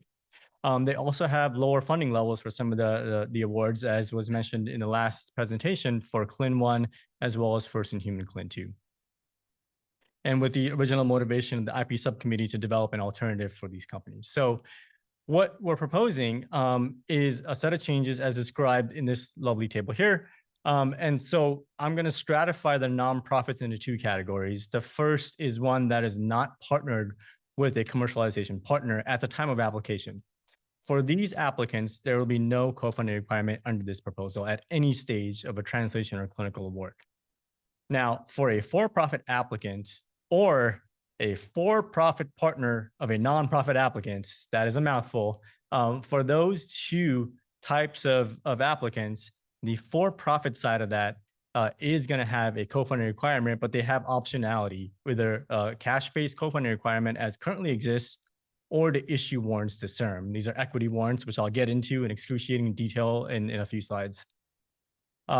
So what I want to first get to is the nonprofit co-funding. And we talked about this, so I'm not going to devote too much time onto it, but the 40% co-funding requirement right now is not actually serving as an incentive for industry partners. It by itself is not attracting industry investment into these later stage academic clinical programs. And so it is not actually meeting its intent and is in fact slowing down clinical progress because the academic and nonprofit institutions have to figure out how they're going to raise that 40% requirement. Now, on the other side, if it's already partnered, the co-funding requirement already applies. So we've covered that with the table in the previous slide. Now, I do want to note quickly that if these CLIN 2 awards are awarded for $15 million to a nonprofit entity, they are still subject to our revenue sharing and loan conversion requirements. On the revenue sharing side, if this project is successful and files a BLA and generates revenue down the road, our royalty-based revenue sharing would apply. On the other hand, if they were to convert the loan award to a loan as per our loan conversion option at the moment, at a minimum, it would return the principal to CIRM. So with that description, I'm going to jump now to the warrant-based co-funding, and the rest of the few slides are going to focus on that. So we had to design a warrant-based co-funding alternative that would fit within the current design of the translation and clinical programs. There are certain constraints that this created, which I'll get into. So first is that if a for-profit awardee were to commit warrants instead of capital, they themselves would retain the capital for their operational needs, but that would create a funding gap in the project because they are not required to put that money in to fund that project. And that funding gap would have to be filled by the CIRM award up to the award cap. And so that in order to maintain the overall financial support of the CIRM funded project. And that's best illustrated in this table here. I'll walk through a couple of very simplified scenarios on the translational side. So let's assume for the purposes of the exercise that you have a translational 1 project coming in with a total project cost of $4 million. Under the current requirements, this sort of an applicant can add a maximum request to from CIRM $3.2 million because they would have to put up $800,000 as a 20% co-funding requirement. Now, if they had the warrant optionality, that applicant could request the full $4 million from CIRM and would not have to put up the $800K co-funding, but instead would have to issue to CIRM warrants that provide coverage for that extra $800,000 that CIRM put into this program. Again, this is up to the award cap. And so because of the fact that it's up to the award cap, that makes it useful for a subset of the applicants and awardees. And that is characterized as illustrated by the second example here, where total project cost is $5 million. In that instance, they already max out the CIRM award when they come in under the current program. They ask for $4 million. They put up $1 million of their own funding. And in this instance, a warrant program would not be helpful. I'm going to skip the last row there. It's simply illustrating how this translates to the clinical program.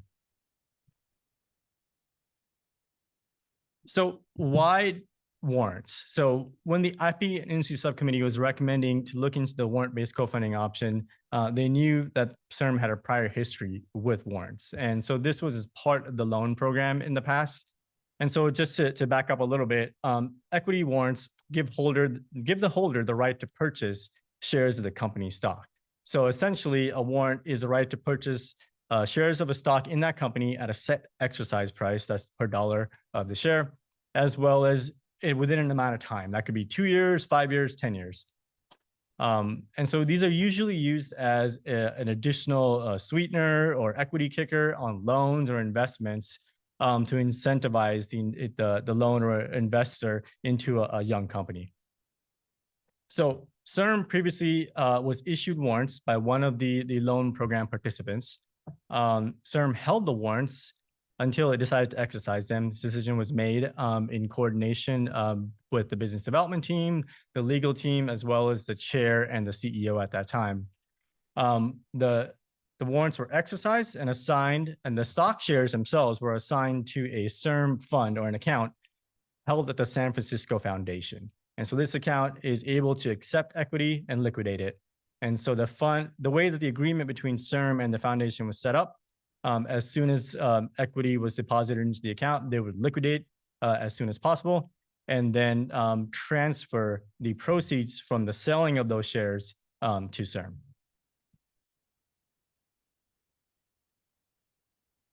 So this slide is going to define the warrant requirements that we're proposing that would apply to any company that wants to elect to take the warrant-based co-funding option. And so before I jump into the details, I want to describe a couple of things as to the intent of how we develop these. So first and foremost, we were operating under a guiding principle of our mission, which is to advance good science to accelerate the development of therapies for patients. And so that was the guiding principle, is science-based. And so with that in mind, we had to balance the utility of the warrant-based co-funding alternative versus the potential for return for the additional investment being made by CIRM in those programs.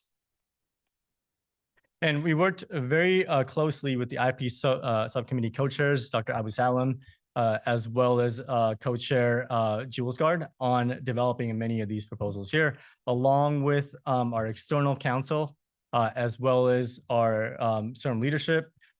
And we also got advice from our industry alliance partners, as well as sought feedback from our awardees.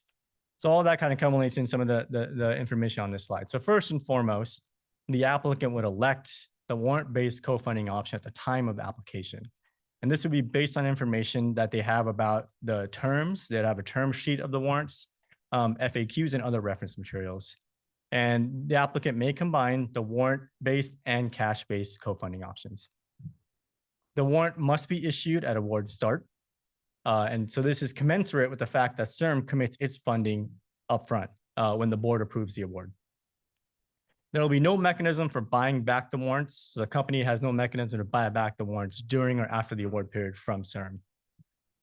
And then we get into this table. So I'm going to describe just a part of this. And if there are questions, I'm happy to elaborate on the other parts. So there are 3 types of companies that apply to CIRM. There's the private companies that are divided into 2 categories. There are the very, very early stage private companies that have not issued any equity to investors. Then there are the private companies that have issued equity to investors. These are the traditional venture-backed companies. And then lastly, public companies. And so we had to create a set of terms and requirements that would allow all 3 of these types of companies to issue warrants to CIRM at the award start under terms that were roughly equivalent to what an investor would be getting at that time for putting in money and getting equity in return. So I'm going to describe only the middle column, which is a private company that has issued preferred shares. The terms for the other 2 types of companies are relatively similar, but adjusted where needed to account for that stage of company. So in the middle column, there are some economic terms that are described here, which are going to be critical for decision-making from the awardee. So first and foremost is the type of security. So here for that private company would be preferred stock, which is the same type of equity that they would be issuing to investors at that stage. Then the next element is number of shares. And so this is basically how much extra money did CIRM put into this project in lieu of that co-funding requirement, divided by the most recent share price paid by investors. And so essentially we're valuing how much equity we get similarly to what a most recent investor had gotten. And then the exercise price for these warrants, this is how much CIRM would have to pay to exercise the warrants into equity, is set at the lowest price possible, which is a penny. And so there's a nominal cost for us to exercise these warrants into shares. And then to give ourselves long enough time to actually realize the return, the warrant term is set at 10 years. There are a couple of other terms that are not described here that are in the term sheet, including anti-dilution, which protects to a certain extent CIRM from a down round or to changes in the capitalization structure of the company, as well as the ability to transfer the warrants and so on. So lastly, I'm going to highlight a couple of the changes to the eligibility requirements and award reporting requirements that are associated with this warrant co-funding option. Before I do that, I just want to give the board a recap of what the current eligibility requirements are for companies that apply to CIRM for translation and clinical programs. So all companies that apply to CIRM for these programs have to demonstrate that they have at least 100 days of solvency from submission date. So they have a 6-month runway from the time that they apply to CIRM. They must also demonstrate at the time of application that they can commit the co-funding and contingency funding requirements over the course of the award. Now, during the award reporting, during the award itself, they have to report how much money they spent as part of that co-funding requirement, and then also provide the evidence of the ability to co-fund the next milestone at each milestone. So we'll be introducing, if this is approved, a couple of additional eligibility requirements for companies that are taking the warrant-based co-funding option. So again, this is divided into those 3 categories, and I'll focus on the first 2. So for a private company that has not issued any preferred shares, they'll have to demonstrate to us that they have a reasonable fundraising plan for the company going forward as part of the eligibility requirement. And then for the private companies that have issued preferred shares, they'll have to demonstrate their fundraising history, as well as provide a letter of support from their lead investor that they have a support for the CIRM project. In other words, the company has the backing of its investors to advance this particular project they're requesting CIRM funding from. And during the award start period, they're issuing warrants to CIRM, all 3 of those types of companies. And then during the award period, only the private company that has not issued preferred shares is a reporting requirement, which is just to tell us when they've had a financing event, because we have an optionality to convert our warrants to preferred share warrants should those economics be more preferable.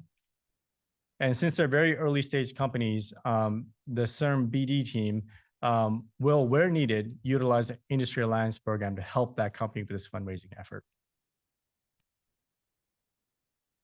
So this is the last slide. And this is in broad strokes describing the portfolio management plan.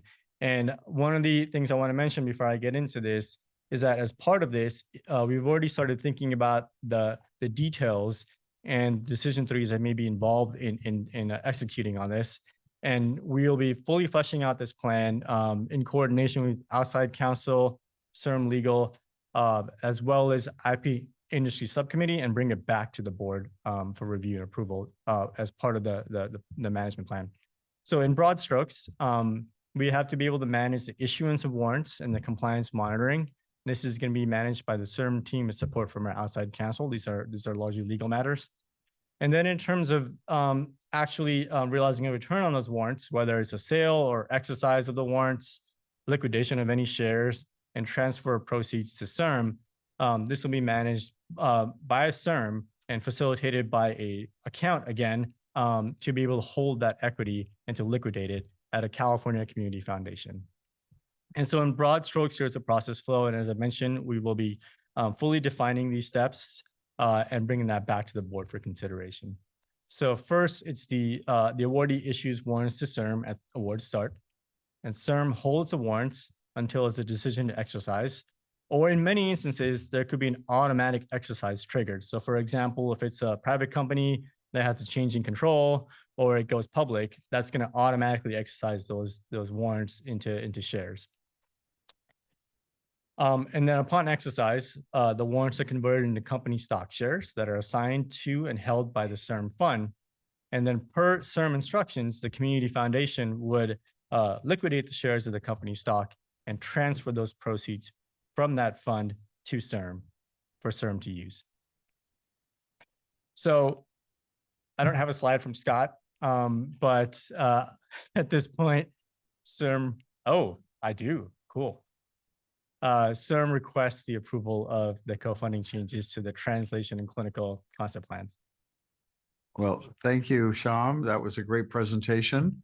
And we have before us the concept for warrant-based changes to warrant-based co-funding requirements for CIRM grants. I would entertain a motion for discussion. I'd like to make the motion. I'm sorry, Dr.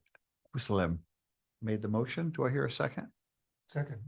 And second from George here. Great. Thank you. Floor is open for discussion.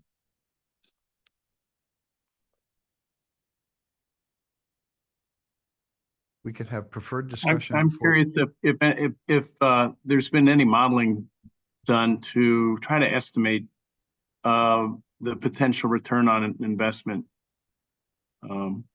Seems like definitely, certainly the market is not the friendliest right now.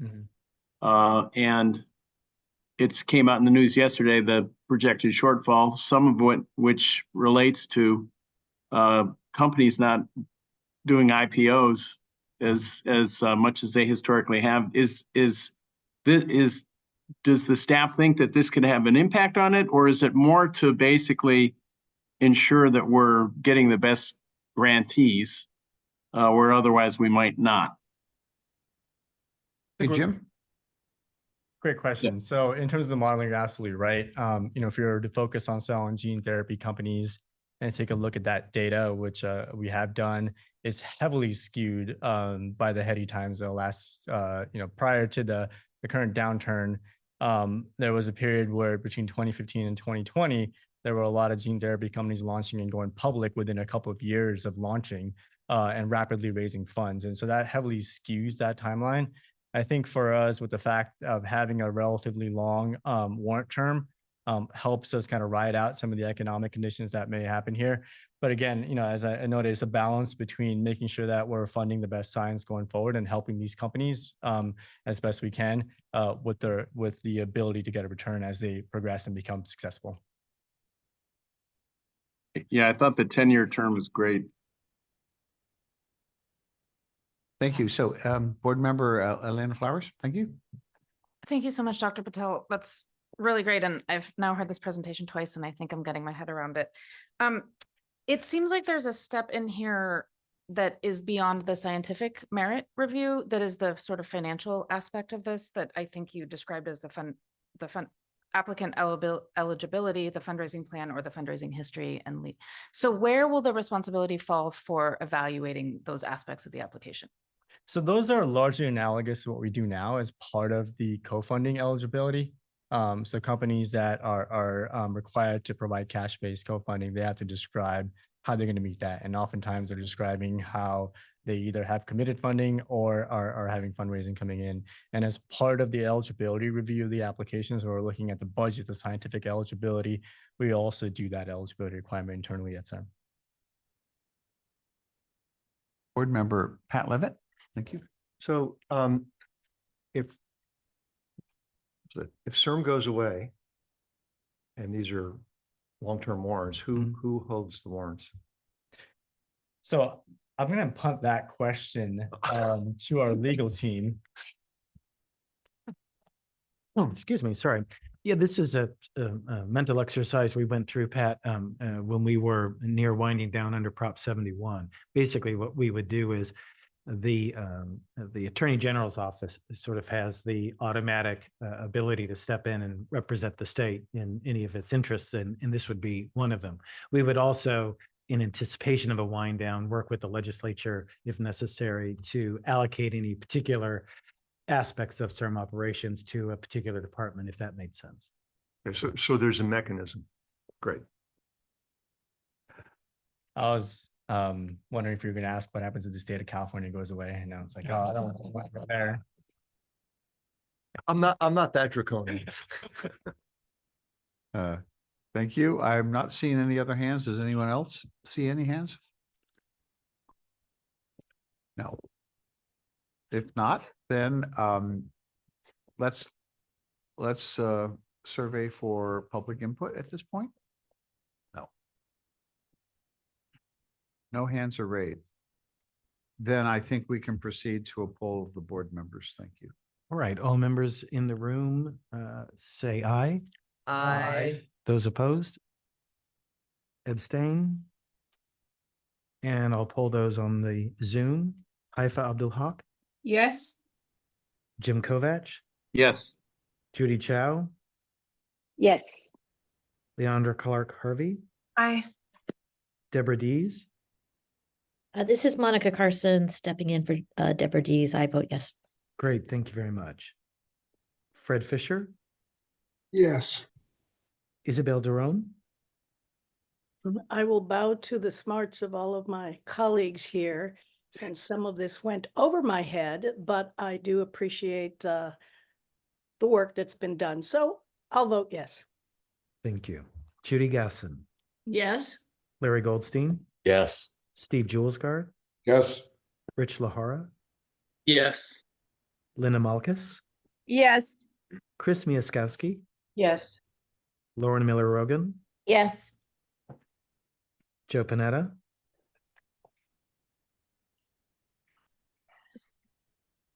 thank you. Joyce Saki, Yes. Michael Stamos. Yes. Are there any members whose names I have not called?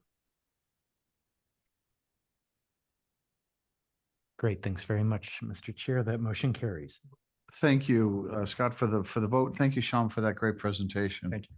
Making a very difficult subject understandable. So guess what? We've reached the point where we can now go have lunch, and I'm going to ask everyone to reconvene at 12:45 p.m.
I would love to. That's good. Good.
Good afternoon, everyone. Welcome back from lunch for part 2 of our board meeting.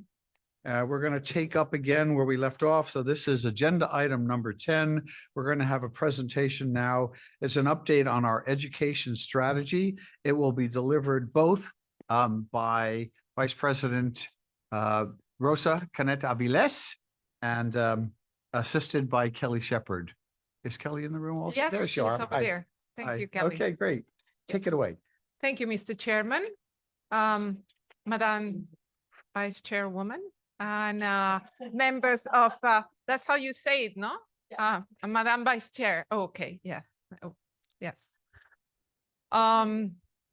Members of the board and the public. Dr. Shepard, who is here with us, is Associate Director of Scientific Programs and Education, and you are very familiar with her. So we are both very excited for the opportunity to present CERM's Education Network strategy. As a bit of background and context, and there was a memo accompanying this presentation. This presentation is mostly informational and is in response to the board feedback to provide an update on the relevant activities within our education and training programs, and specifically how we are connecting them all. So this the objectives of this network strategy respond directly to the strategic plan and the third theme of providing opportunities for all. Oh. There's something going on with the slides, just, okay. This is an overview of the current training programs as of Proposition 14. As you know, CERM funds training opportunities across stages of education, spanning from highest school level to postdoctoral and clinical training, emphasizing the comprehensive nature of these programs in our education infrastructure. Some of these programs, as you all are very familiar, they've been ongoing for the past 11 to 14 years. And Proposition 14 has also facilitated the expansion of most of them as of 2020, since 2020. And also the creation of new ones. The Compass program, for example, is a brand new program that's focused on reaching out to underserved and underrepresented populations of students, reinforcing our commitment to advancing stem cell research and education. So far, CERM has provided training opportunities through all these different programs for up to 4,000 trainees. And this is a significant number. And we have an estimated planned growth of about 1,500 more students throughout the life of these programs of this first phase, which is 5 years. So some end in 2026, and the Compass program will be ending by 2027. Now, going towards why do we need this strategy, I'm going to try to say in this next slide. CERM has invested, in terms of investment, $431 million in education and research training programs so far. And currently, our CERM education portfolio includes 60 different programs around the state of California, providing coursework and research internships to around 500 trainees per year. And more recently, and that's where we are going towards the need, CERM has invested in several new infrastructure programs like the manufacturing, the shared labs, the community care centers for excellence, and the alpha stem cell clinics. And these also have training opportunities that will leverage resources and trainees from the EDUC programs. The number of students through all these supported programs will continue to increase. And consequently, there is a pressing need to establish an education network that can effectively coordinate these extensive training and educational initiatives, ensuring that all of these trainees are well integrated into the sector and that the programs operate synergistically to maximize workforce development in regenerative medicine across California. So in order to develop this network, we have set up 4 objectives. And what Dr. Kelly Shepard will do is go over the details of how are we going to reach these objectives. The first objective is to create multiple on-ramps for workforce development across California. The second one is to connect all the CERM education and infrastructure programs, as you've seen in the previous slide. The third one is to foster collaboration between workforce developers, educators, and community stakeholders that will be done through a portal that Kelly will be talking about. And the last one is to promote innovation and best practices, accountability in DEI, and cross collaboration, and make sure that we are harmonized in terms of how we implement this DEI and how we get the outcomes of DEI from these training programs. This is something that board member Isabel Duron provided as feedback. And without less preamble, I will leave you with the queen of this show, who's Kelly, who's amazing. Okay. Thank you. You're too kind, Rosa. Well, good afternoon, members of the board, Mr. Chair, Madam Chairwoman, and everybody else, members of the public. It's great to be before you here today to tell you a little bit about our strategy for how we're going to implement these objectives that Dr. Rosa Canet-Aviles so nicely explained. She did an excellent job of explaining to you the why, and now I'm going to give you a bird's eye view of the how. Okay, got it. Okay, so let me just take a little bit of a step back and put into context everything Dr. Canet-Aviles has just told you. We've been funding a number of different educational programs for many years now. They support trainees from various different stages, all the way from high school internship programs to postdoctoral and clinical fellows. Some of these programs are rather mature and have been going on for over a decade, with some improvements and updates to keep pace with what was introduced with Proposition 14.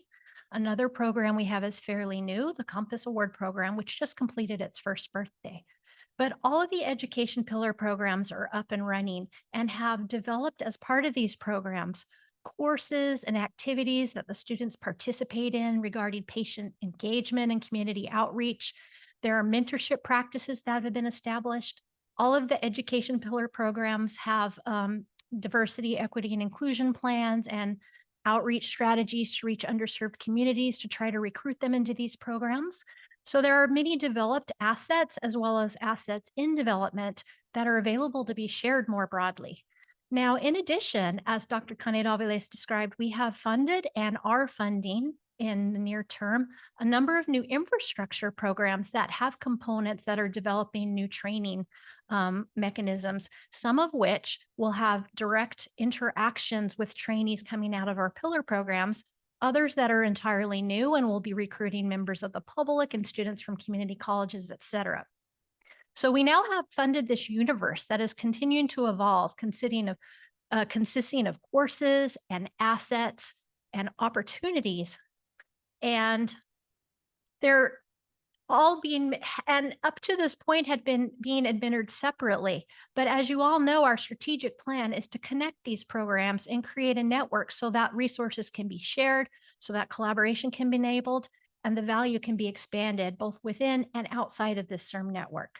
So considering all of these different elements that are out there, how are we bringing them together? That's where the strategy comes in.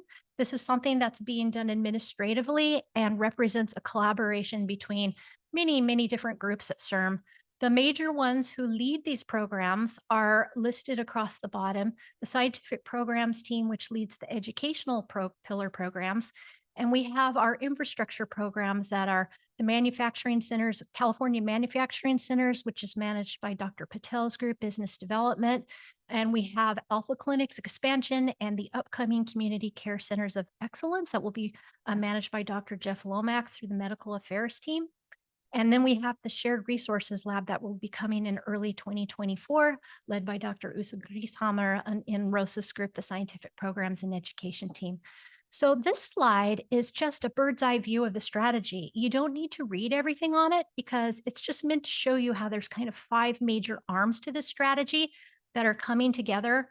And it's also to illustrate the collaborations that are occurring between the teams that manage the awards themselves, but also the grants management group and the communications team, because collaboration with them and taking advantage of what they have to offer is how we're going to make all of this work most effectively together. So briefly, the first arm of this strategy we call outreach and engagement. This is really a set of activities that are designed to raise awareness of CIRM's education programs and to build trust in communities with CIRM and what we do. So our education pillar programs and some of the newer programs coming online have their own strategies for recruiting students and trainees to their programs. However, we can amplify that and assist with that by engaging in outreach activities ourselves, participating in community events, informing people about CIRM education opportunities. We're doing a lot of this in collaboration with communications, and I think you'll hear a little bit about that in the update that they're giving following this presentation. It's not just CIRM staff and CIRM and affiliates participating in this, however, the education trainees themselves, as well as the staff who administer those programs at the institutions, but even the alumni from these programs are part of this community. We've developed a CIRM trainee LinkedIn group for alumni that's cross programs that we've invited all current and alumni to. Now, this is an excellent tool because not only does it give us an ability to do long-term tracking of careers for some of our trainees, even when their grants have concluded or their training appointment periods have concluded long ago, but it also allows us to survey them and make them aware of opportunities where they too can participate. And many of these students and trainees who have graduated from these programs are very eager to give back to their communities. And so it's a way to bring them in and use them to amplify our message and to perhaps reach communities that we ourselves may not be able to reach as effectively. The second part of the strategy includes compiling all the various courses and resources that have been developed by these programs and disseminating them to other educators and workforce developers so that the benefit can spread beyond these individual programs. By courses and resources, I'm talking about curricula that have been developed, awareness of and access to certificate programs, including, for example, in our manufacturing centers that are coming online, they'll be offering certificate programs and things like quality and process development. It allows our teams that have developed new innovations around teaching to share that with their peers and more broadly. And importantly, it also allows them to share innovations that they've developed around diversity, equity, and inclusion and outreach, and especially mentorship practices and how to implement training and mentorship so that other programs who don't have a CIRM grant can also benefit from these resources. And finally, many of these programs compile career development information, different paths that students may take that they may not be aware of in their local opportunity, but it teaches them new ways that they can apply their skills into needed areas of our workforce. The third element of the strategy is to provide improvements on the experience of the trainees themselves that are being supported through our programs. So as Dr. Canet-Aviles described, one of the core elements of an EduPillar program is a hands-on paid internship. And in many cases, this is at a host site. So for example, our Bridges programs are based at California State Universities and community colleges that don't necessarily have large federally funded research laboratories doing regenerative medicine research. However, Bridges trainees travel and they can spend up to a year in a world-class research laboratory, gain the networking and gain the research skills there. So we've already seen an expansion of the different types of host sites where these trainees can work over the years. It's expanded to include a lot of biotechnology companies as well. And this is continuing to expand, including through opportunities that are being created through the funding of these new infrastructure programs, such as the manufacturing and the Alpha Clinics expansion and the Community Care Centers of Excellence. In fact, Proposition 14 describes a goal of having CIRM fellows work in Alpha Clinics and Community Care Centers of Excellence. So this is one of the areas where we're going to be fostering the connections to make this a reality. We want to increase access of trainees to mentors from all walks of life, all lived experiences. We're creating additional opportunities for them to network with one another, both within their programs, across different training programs, and with other professionals in their field or their chosen future field. We also are using this strategy to increase their awareness of diverse career paths. not just necessarily the traditional PhD to professor or MD, which is still a very viable and popular and needed career path for regenerative medicine, but also a lot of very strong needs in the field, including manufacturing associates, quality control, people who can communicate science, data scientists. There are many different ways that skills that are obtained during research training can be applied. And people need to be made aware of that because they don't always get exposure to that in their institution. And finally, efforts to improve the environment within institutions. So we all know that in order to diversify our workforce, there are a couple of areas that need to be addressed. One is attracting diverse populations into the pipeline to begin with. But another aspect is keeping them excited, keeping them with a sense of belonging, keeping them in that pipeline so that they come out the other end and we basically overcome many of the gaps that we all know are there in our STEM pathways, both in the state and nationally. So that is a summary of what this third element of the strategy is addressing. The fourth element of the strategy is improving operational excellence. So this is what can we do administratively and operational inside CIRM and to allow us to understand our programs better and to improve them and to operate them more effectively. So this involves a lot of collaboration with both the infrastructure teams as well as our grants management team, because as you know, some of these programs we've been telling you about for many years, and the CIRMs, our capabilities for tracking things in the grants management system are much better now than they were 10 years ago, than they were 5 years ago, than they were 3 years ago. So we have a pretty good capability of improving our ability to track longer term outcomes for alumni for our recent programs, but we have a little bit of work to do to try to bring all the previous programs in line so that we have the same set of data for everybody. But that's something that we're working on. We've already implemented a number of improvements, so that is ongoing. We're also have implemented and are continuing to improve our ability to capture and track the demographics of trainees so that we can better understand who's missing, who might be, where there might be attrition, whether it's institution specific, whether it's program specific, whether it's more systemic. This is so that we can really make sure we're holding everyone accountable to be doing absolutely the most that they can in order to increase the diversity, the equity and inclusion, and the sense of belonging for the people who are coming in and training in our programs. Operational improvements are also very important for assuring alignment and interoperability between the programs.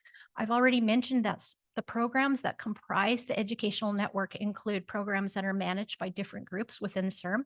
However, we have a working group with the lead members of each team and project managers, and we have regular meetings to ensure that tracking and new systems and improvements that are developed are going to be aligned and use common terminology so that we can analyze our programs and outcomes and compare apples to apples rather than apples to oranges. And this will ultimately help us develop better processes and metrics for evaluating and quantifying the connectivity of this network that we're building. And lastly, the connectivity, how are we going to do that?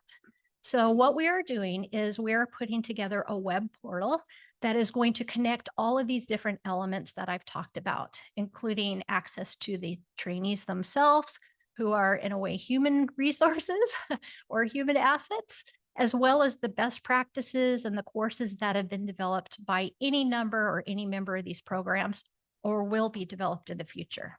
So as I mentioned, we have a working group that's come together to define the objectives of the portal and the functions that will be required. And we've already begun the groundwork on this. And we expect to have this portal up and running by the beginning of the next fiscal year.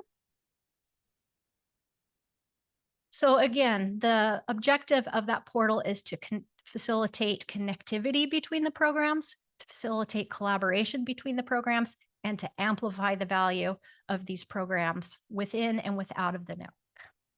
This is just a quick snapshot of the timeline of implementing this strategy. You can see over on the left of the timeline, way back in 2021, we relaunched the Bridges program and the CIRM Scholars program, with updates to make them more responsive to Proposition 14. The SPART program, which is our high school internship program, was also launched and reinitiated beginning with the summer of 2022. And towards the end of 2022 is when we launched the very first new fully Proposition 14 focused training program, the Compass Awards.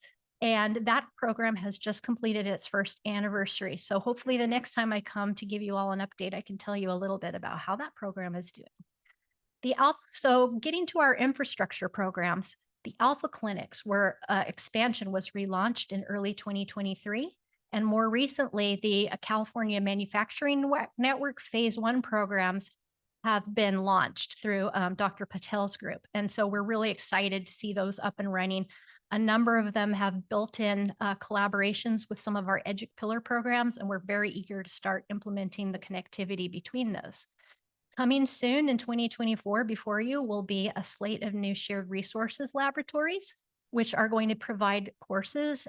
Some of them are going to be providing courses that will be made available to not just CIRM trainees, but others outside of CIRM support.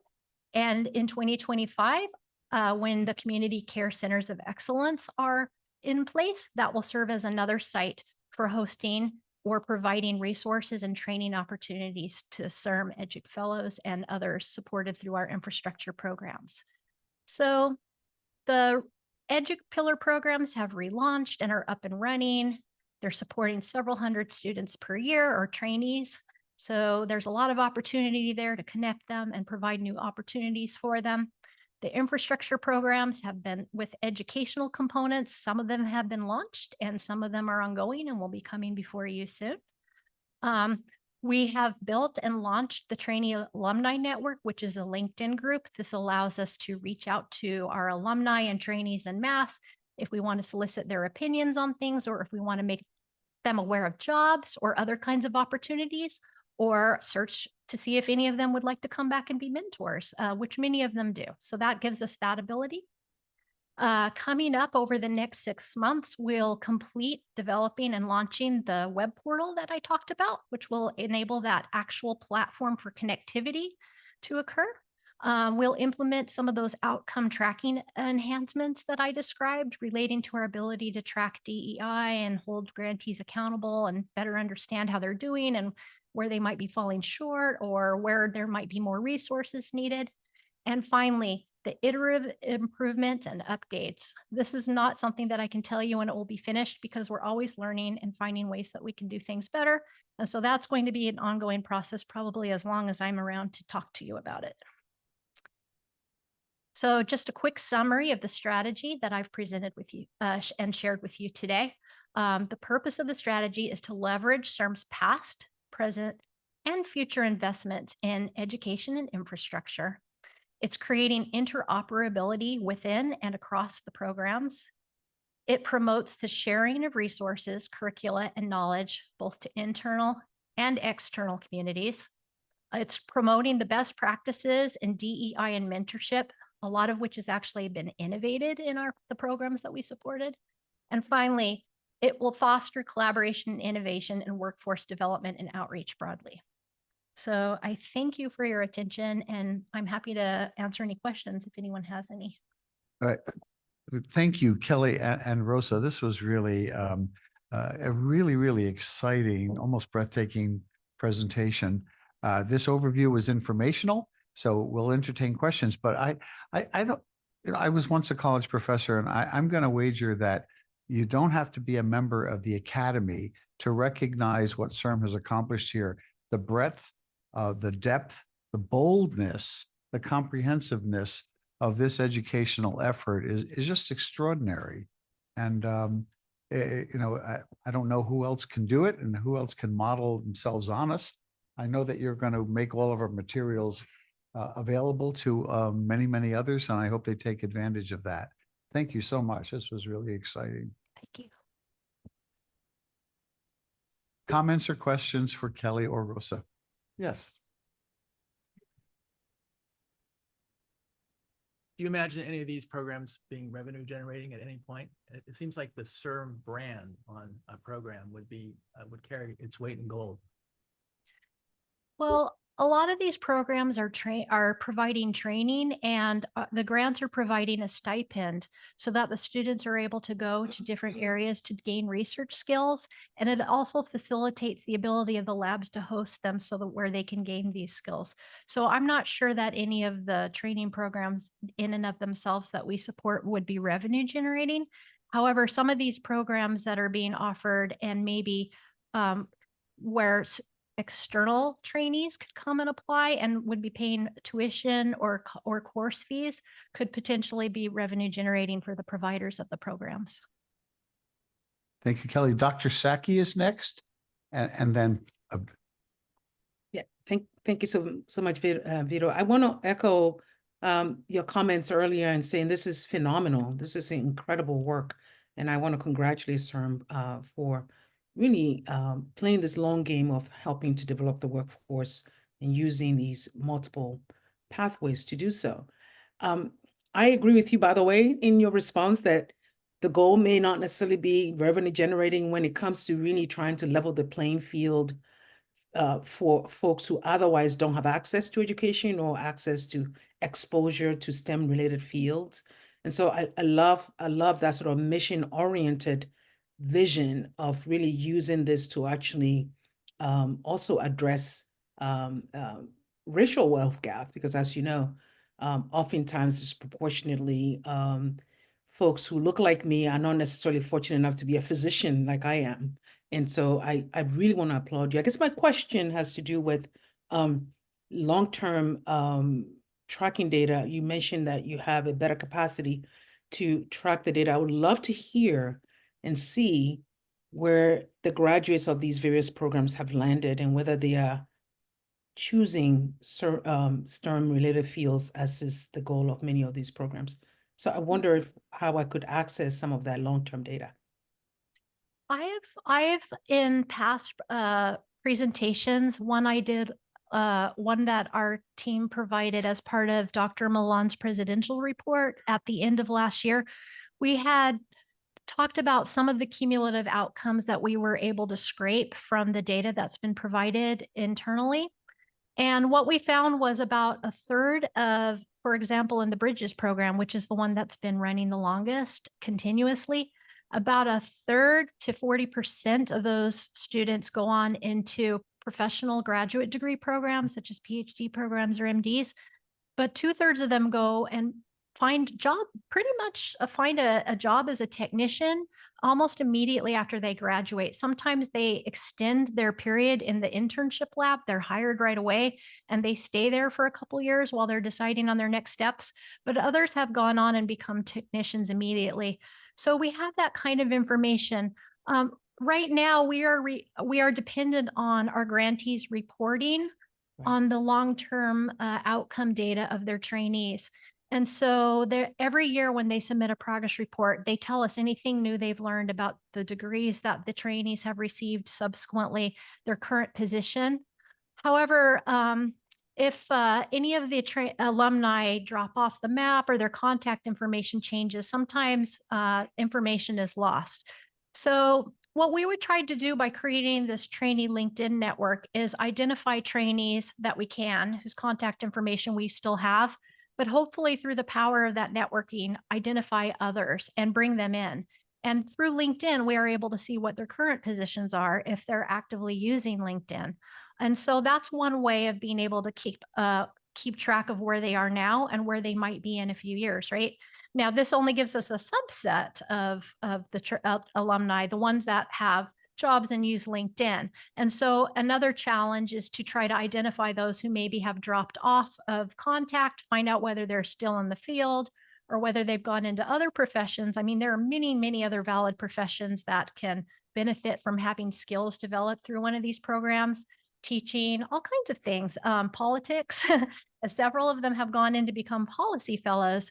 The majority of students that come through our programs do remain in the STEM area, at least for the first few years that they're tracked after they graduate from the program.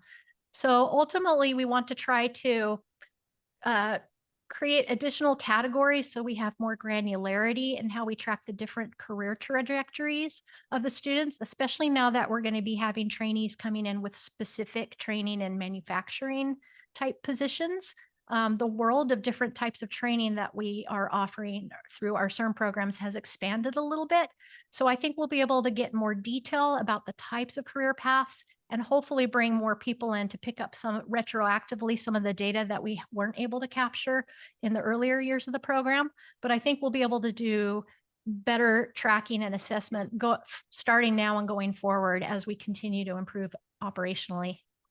Thank you so much. This is my first meeting, so no wonder I wasn't, I didn't have purview into your previous presentations, but if there's a way in which I could access the previous presentations, that'll be terrific. This is of great interest to me. And I agree with you that ultimately, if we can hold our grantees the responsibility of actually doing a long-term tracking, it will be a lot better. NIH does that. NIH, as you know, gives funding and requires that people actually track short-term and long-term outcomes. Great. Thank you. Great question. Great answer. Thank you. I have 3 speakers in the following order: Adriana, followed by Judy Gesson, and then Pat Lip. Thank you, Kelly. I just had one question. On the original programs, are they fixed numbers, or is there going to be ongoing funding to enhance the outreach to different sites? So for the education pillar programs, they were refunded as by our board in 2021, 2022. Those programs are all 5-year grants. So they will need to be re-upped at some point or extended in a couple of years. The Bridges program, which was the first to relaunch in 2021, and we did that right away because we didn't want the program to lose continuity. We wanted to give those programs an opportunity to compete for new funding under Proposition 14 as soon as possible. Those programs are just starting their 3rd year, so they have 3 years left with the current grants. The CERM Scholars and the Spark Awards started a little bit behind that, so they have 3 to 4 years to go. And then the Compass Awards, which only just started and have completed their first birthday, have another 4 years to go. But is there rounds for new applicants? Oh, I see what you're saying. No, those were RFAs that were offered at that time, and so they're closed until at which time CERM leadership and the board perhaps decides that that is something investing again in the future. Thank you, Adriana. Judy Gesson. I just want to add my congratulations to the previous speakers. You know, a number of years ago, we were able to count how many dollars we were spending, but we didn't have any way to measure the impact. And I believe that everything that CERM does is really important, but it may be among the most important things that we do to train the future of the workforce in this field. So congratulations to Kelly and Rosa and the whole team for working on this really spectacular presentation. Thank you, Pat, and then Marvin. Congratulations. It's almost speechless in terms of the breadth. Each of the programs has different kinds of experiences, and therefore I assume different kinds of outcomes. So one question is, how granular are the descriptions for those grantees who are in a particular program to understand what the goals are of that specific program?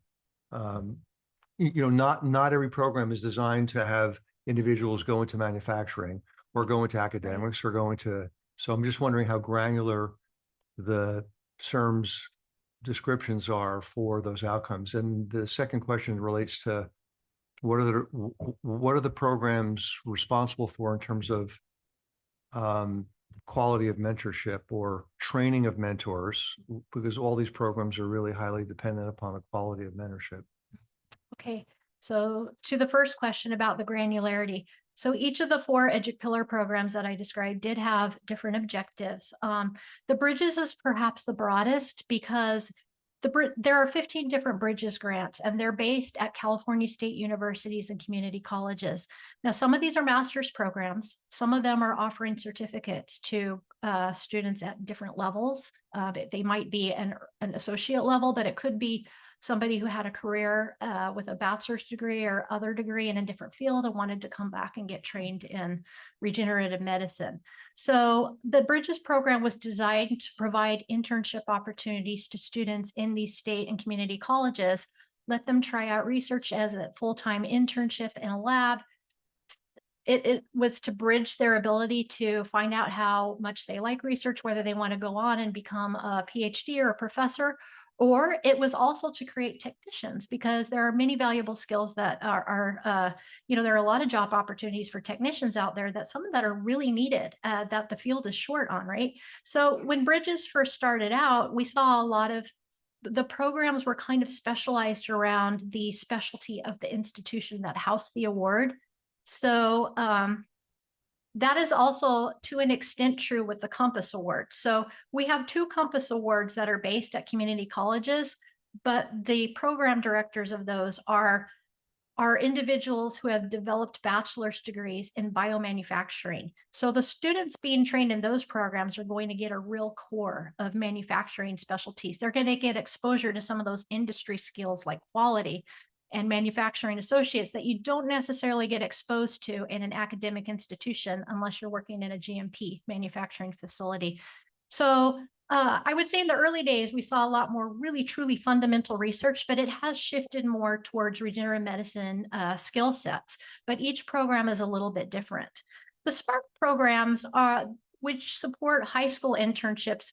This program is it's for younger high school students, 16, 17-year-olds who are interested in science and are they're also in a way trying out what the field can provide to them. But the goal of that program isn't to track somebody in as a 16-year-old and get a manufacturing associate at the end or a doctor.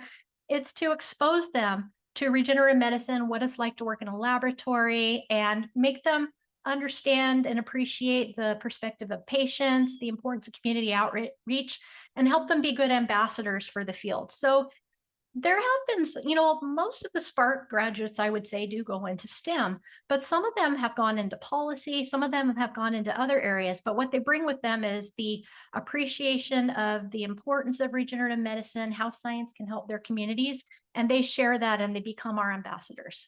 So that's sort of a general goal for the Spark program. Yeah, I think that you have to go through each program. So there's a lot of granularity, which I think is really important. Sometimes there are misunderstandings between what the organization wants and what the grantee thinks the organization wants. And I've seen it in our, where I am, we have training programs from high school through junior faculty and every step in between, undergrad, et cetera.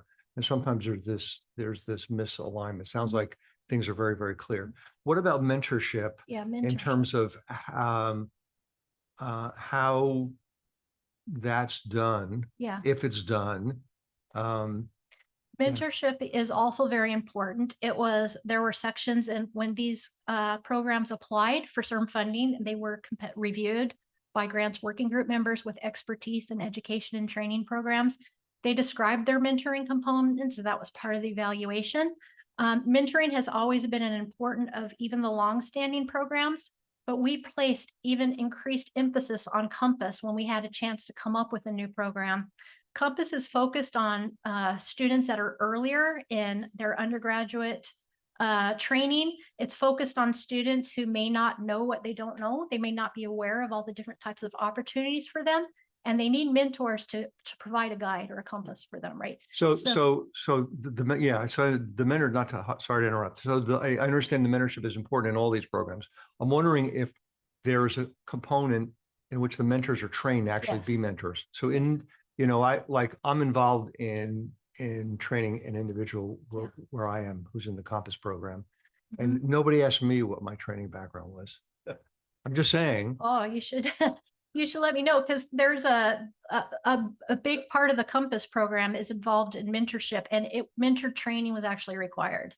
And so it's like a requirement of that program. And in their progress reports, we're going to ask them, what did you do for mentor training? Now, the mentor training was kind of a new element that we added, but I am seeing it happen in some of our CERM Scholar Awards too. In fact, I just reviewed a report the other day where they talked about how anybody who interacts with the trainees whatsoever get this mentorship training, and they have established sort of a mentorship academy. So part of this portal that we're building is so that those who have invested and really thought about and articulated and created new mentorship and best practices can share those with others. And we can see who they're going to be sharing with, and we can make sure that these connections are happening.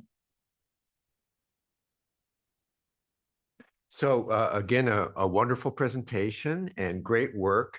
I'm wondering if you have or could create some kind of mechanism for sharing what you learn about best practices for DEI, because it seems to me that this could be a really fertile ground for finding out the best ways to approach DEI. But if there were a mechanism to share that back with the group so we could use it.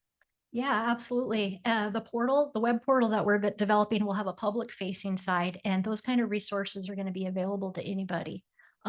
So we can share them with you directly here, or we can create a site where we can point people to where these resources are. Because that is the idea. In fact, in Compass, we require dissemination of mentorship practices. And, I think maybe when we first wrote the program, I thought dissemination meant publishing or going out and presenting and making people aware of it. But the portal is going to be another tool where the audience can be even broader for that. So who's going to be, how shall I say this, the editorial control about what goes on that? Because, people have very different ideas about what DEI even means. And so what we here want is the very best practices so we can apply it as we do our reviews.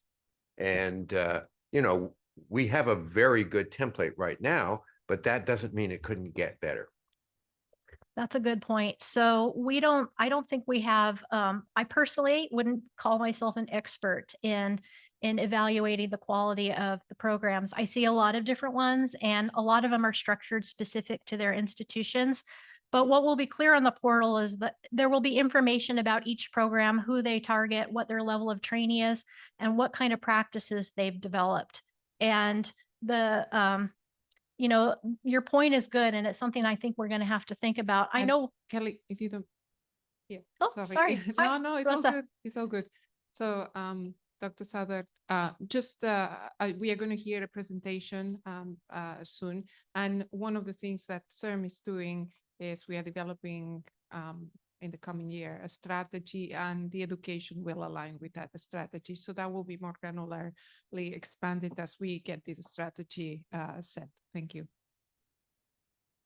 Thank you. And Anne-Marie now?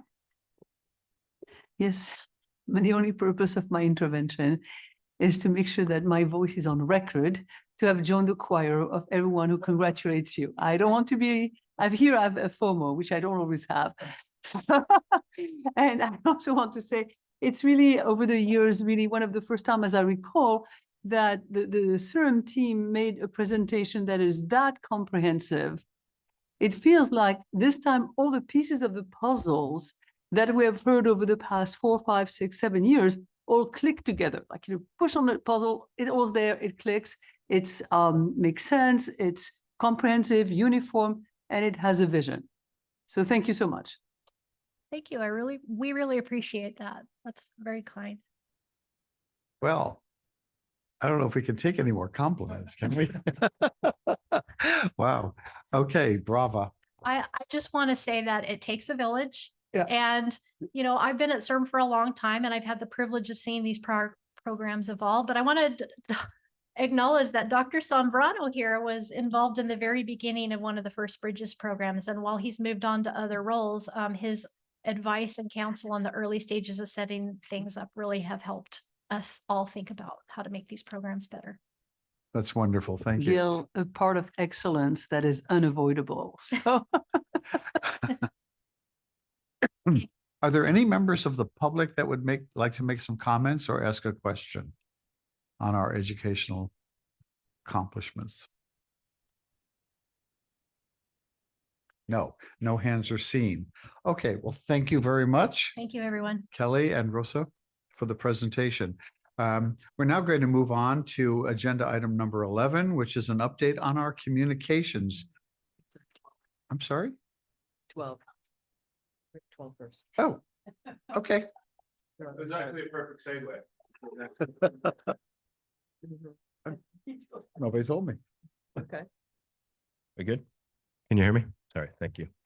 So my name is Rafael Aguirre Sacasa, and I'm the General Counsel for CERM.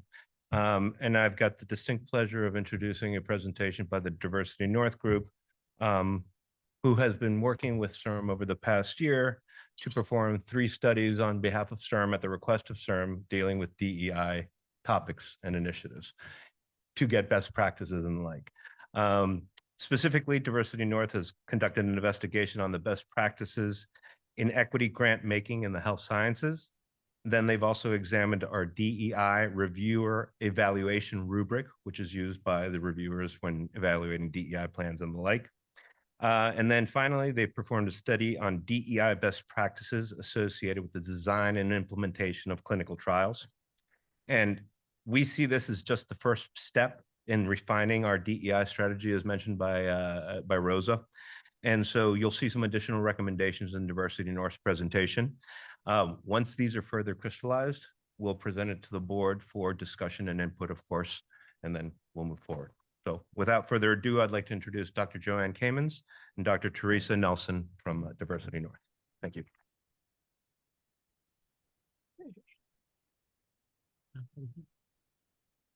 Sorry, if you could unmute Joanne and Teresa.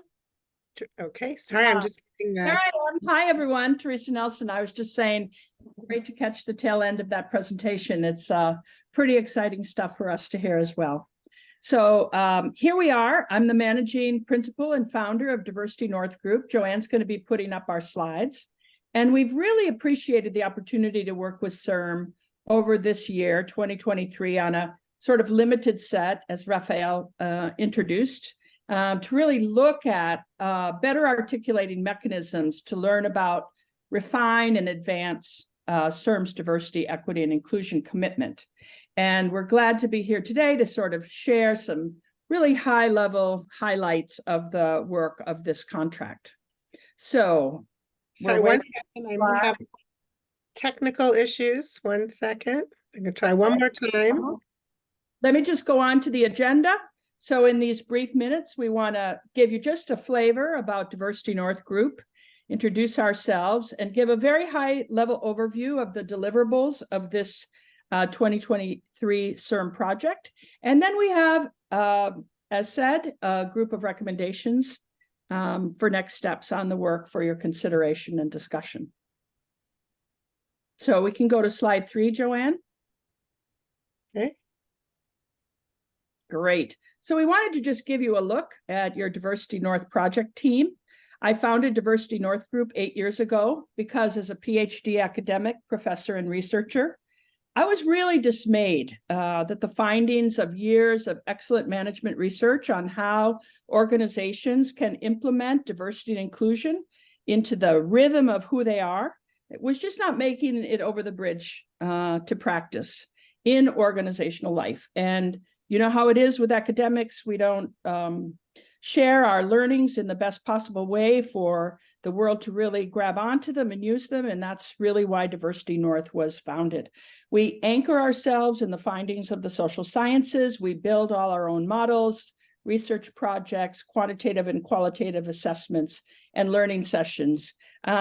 And we like to say we provide a no cookie cutter tailored approach for each client. So this was the team of people that I really want to applaud on our side for being part of this work this year. Then I want to introduce Joanne to say hello and to share her words. Hi, everyone. It's great to see the people that I've spoken with and all the new people that are participating in today's meeting. I'm a senior consultant with Diversity North Group, but I am by training originally a molecular geneticist. So I bring the I get science and scientists kind of perspective to this project, which has been very enjoyable for me to get back into the science in this deep way. I've been doing diversity and equity work for decades as the founder of the Association for Women in Science here in Massachusetts, now the biggest chapter of AWIS in the country. And I also spent 10 years at a nonprofit biotech called Addgene, really doubling down on making the organization inclusive and diverse, which we succeeded at doing. So after I left that role as a CEO, I've now been taking those learnings to other organizations to optimize their diversity, equity, and inclusion work. So you've all received our slide deck before the meeting, so there's some things we'll pass over quickly. But I do want to say, as we always do, that we're a women, Afro-Latina, and LGBTQ owned firm that works to live its values for diversity and inclusion every day. And so that's just a part of who we are, and that's what we brought to you this year. Next slide, and then the next. So we don't have to tell you about the DEI project motivation, but we want you to know that we took your commitment, right, as the heart of the matter in terms of what we were able to focus on and why that was important in the work that we were doing. We can go on. Joanne? Great. So I just wanted you to get an overview. I won't go into detail on all of these deliverables, but it was an almost year-long project. I did a detailed archival analysis, which you'll have details about on the next slide. We also delivered that analysis and our outcomes from that and the interviews. We did the 3 studies that were mentioned, and we'll talk to you a little bit more about those today. We also delivered a lexicon around DEI language, which has already been used, I think, by some of the groups, and we'll hopefully be doing some learning and dialogue with the staff around how important language is in creating an inclusive culture, many aspects of that.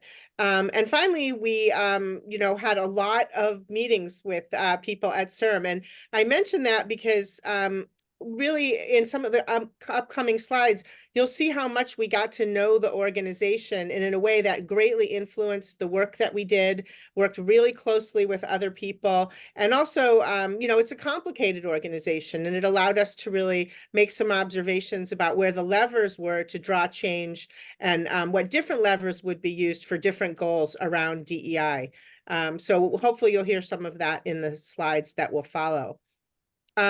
So we did an archival review. We read many documents. We sat in on actual GWG meetings and watched recorded meetings as well. We had steadily, every week or 2, we were meeting with someone from the organization, and we interviewed multiple people. So this is the source of the data of the organization and the people. And then we use this to design and implement the research studies and the reviews and analyses that we'll tell you about in the upcoming deliverables. So one of the, as we did that archival review, one of the important outcomes was like, where were the levers and how was the organization organized in such a way? Because different approaches to DEI will be needed for different parts of this work. And the education work is not even on this, because that is its own whole separate effort that links to every one of these portions on the spheres of action. But you'll hear that as we design and recommend possible next steps, we had an eye toward which oval are we thinking about here? Which ovals will be affected by that lever, by that action? And I think it's really important that every one of the levers at some point makes progress in this area. We are an organization that feels DEI needs to infuse every aspect of an organization. And but for now, the ones that are in gray are the ones that we initially focused on for this very first project. Teresa, did you want to add anything to that? No, that sounds good. Great. Okay, so qualitatively, we do a lot of kinds of analysis at Diversity North Group, and we would call this a qualitative one. And there, we didn't do a full engagement survey or have quantitative data for you, but we do have quite a lot of themes that came out of the qualitative assessment. We love to see the commitment to this work. Every person we spoke to had ideas, thoughts, influence, and a true deep commitment toward drawing change through the organization and through the opportunities that CIRM brings for change around inclusion. And so I think now the movement is to how can we act? What are the actions to take to draw the change, to go beyond that? It's really deep commitment. The staff at CIRM really are interested in, also being involved in that commitment. And internally, there hasn't been that much work done for the staff of CIRM itself and their DEI work. So they are committed to moving forward and doing more on themselves, on their own learning and their own action around diversity, equity, and inclusion.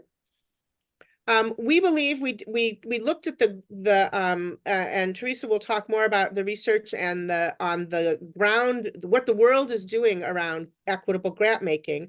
And we believe that the CIRM rubric and the application process are very progressive in the field, and are ready for the next iteration. So it was clear to see that there are places where those can improve. And that evaluators that are evaluating grants now need to be involved in more of the learning and training, and that really process is actually going to start in January. But there is this amazing at the forefront. CIRM is at the forefront of this work, and now we can take it even further. And then I would just say that, the board wants more data. That's one reason why we're here talking to you today. And that was a general theme through our qualitative interviews.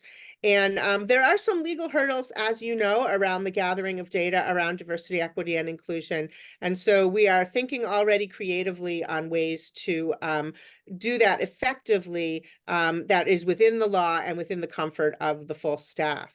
And we also see major communication opportunities amongst the different spheres of action that we mentioned, but also placing CIRM as a thought leader in the world on this topic. And so one of the things we did was identify some ways for CIRM to connect with the world of people that are working on equitable grant making and to show the leadership that they are clearly demonstrating in this area. So now we'd like to turn to 3 of the major deliverables of this contract. And, there's a variety of lenses that you can use to look at an organization. And, what is CIRM? What does CIRM do? Why is it important? And from our position, one of the things we see is a world where grant making, there's a conversation that started and is building a lot of momentum about how grant making can become equitable. So lots of organizations give out money all the time and have for a long time, but to what degree are they paying attention to what happens? What does that money do in the world in terms of creating equitable grounding? So we did a very preliminary start to this. Doing a literature search and analysis, we identified and shared with CIRM 53 best practices for equity grant making. And this included STEM, but also went beyond STEM. And we developed a categorization scheme in terms of the priority areas where CIRM is involved, including application, review, training, strategies to encourage resubmission, and then a general category. Joanne's mentioned that we did an analysis of the rubric that's used for evaluation. Lots there, lots of good, lots of rich, lots of future. And then who's doing this work and how can CIRM become more integrated into this national and global conversation? Because certainly in Canada, certainly in the United States. And so identifying references like the Health Resource Alliance is a place for CIRM to share what they do and also learn from other organizations what they're up to. Next slide. A second part was a best practices research project. So, to find what are the best practices for STEM grant making. That's not something we can go and find anywhere else. And CIRM is a source. And therefore, we defined a research project to look at 48 CIRM CLIN 2 grant applications from 2020 to 2023 across a range of different variables and did a narrative thematic analysis to really identify, sort of with our ideas and understanding of what is diversity, what is inclusion, what is equity, how do we think about what your applicants are doing and how could that potentially be used by CIRM and shared by CIRM so that, everybody rises, right, as a result of the work that's there. So here we organized into 4 categories and Joanne's going to talk just a little bit about those. Yeah, so the data source was rich. We looked at, dozens of grant applications, as Teresa mentioned, and parsed out, because these were not specifically, there was a lot of language analysis involved here, but we were able to really come up with these sort of 4 major categories You can see the function is DEI orientation. So that might be how does the grant address the need and the what is their understanding of the requirement to address DEI for the potential participants and for the eventual therapy that they are testing. Doing their trial recruitment with the DEI lens, are they prepared to do the appropriate outreach for their study that is inclusive and will be representative of all the people who should be involved as much as possible? Then there's multiple DEI issues around the actual execution of the trial. Everything running from multilingual support to reducing costs for people that have to miss work or other costs that might be incurred by participating to make sure that everyone possible, especially underserved populations, can access the possibility of being involved. And finally, DEI efforts of their internal efforts so that their staff are versed in this language and in this work, and other trial partners. So what are they doing for themselves? Are they walking the walk that they are talking for their trial participants and for their trials? So as you can see, this is just a summary. There's much more detail in the report, but these are a number of examples of the different best practices. And one could imagine that not only could this be shared with applicants who are struggling to form quality applications and quality plans, but it can also be used to do a better evaluation of the quality of the grant that's being submitted as far as its commitment and execution of diversity, equity, and inclusion-oriented trials. In addition, I think further work would include not every trial should use every one of these best practices. And so further work might be done in segmenting different types of recommendations for different types of trials. So you could imagine, as we've talked with the CIRM staff about, a 3-person trial might not have the same outreach requirements as a 300-person trial or a 3,000-person trial. And there may be ways to make that clear to the applicants so that they can make the best plans possible. That's just one example. Teresa, did you want to add anything here? Yeah, I just want to just let everybody know that, we've already made a plan that Joanne will be attending the GWG meeting in January, and this sharing of best practices with that group that are gathering, and to really have a good conversation about what we found, and a wider discussion about why that matters is already in the book. So that's exciting. Very much. So just to talk about one other deliverable is we have a strong commitment to starting and talking about language when it comes to diversity, equity, and inclusion, because we think it's important that organizations and their stakeholders and their partners be kind of on one page about what is diversity, what is equity, what is inclusion. And there is some concern by people, a discomfort with the topic of DEI because they're afraid of making a mistake. And sometimes having a lexicon to say to them, these are the words together that we use, and here's an idea for why we use these words to refer to certain concepts or populations. And there's just some ideas here for some words we chose out of the lexicon. So we compiled appropriate, after all of our qualitative work, a specific lexicon appropriate for CIRM and its staff, and perhaps other stakeholders to use, so that everyone can be on one page when it comes to correct definitions and language. And we can learn and grow together for those things that change over time. I'd love to add too here, an important principle to the lexicon that we find again and again in organizations is that without this sort of organizational vision of what it is the organization is working to accomplish, people tend to use their own references, right, for what diversity is, for what equity is. And so you have this, sort of babble across employees. And I mean that in a respectful way, like the Tower of Babel, where people are having different meanings and then trying to implement that into programming and policy. So there is a CIRM way, right? There's a CIRM way of language, and that can be or may be distinguishable from what individual employees or board members might have as their own personal philosophies. So at the end of the day, you wrap up a project and you say, what was this all about? What were we trying to accomplish, right? We wanted to understand Where does CIRM stand in terms of DEI? How are you involved in the sliver, as Joanne said, in the spheres of influence? What levers exist in the system? How can CIRM advance its work by understanding the tremendous data and information and knowledge that you have, strengthening the grant review process around DEI and advancing that commitment through language. And, you know, another thing that is part of our DNA is working with organizations to determine their DEI way, right? So the goal in all of this is what is CIRM's way to express its DEI commitment?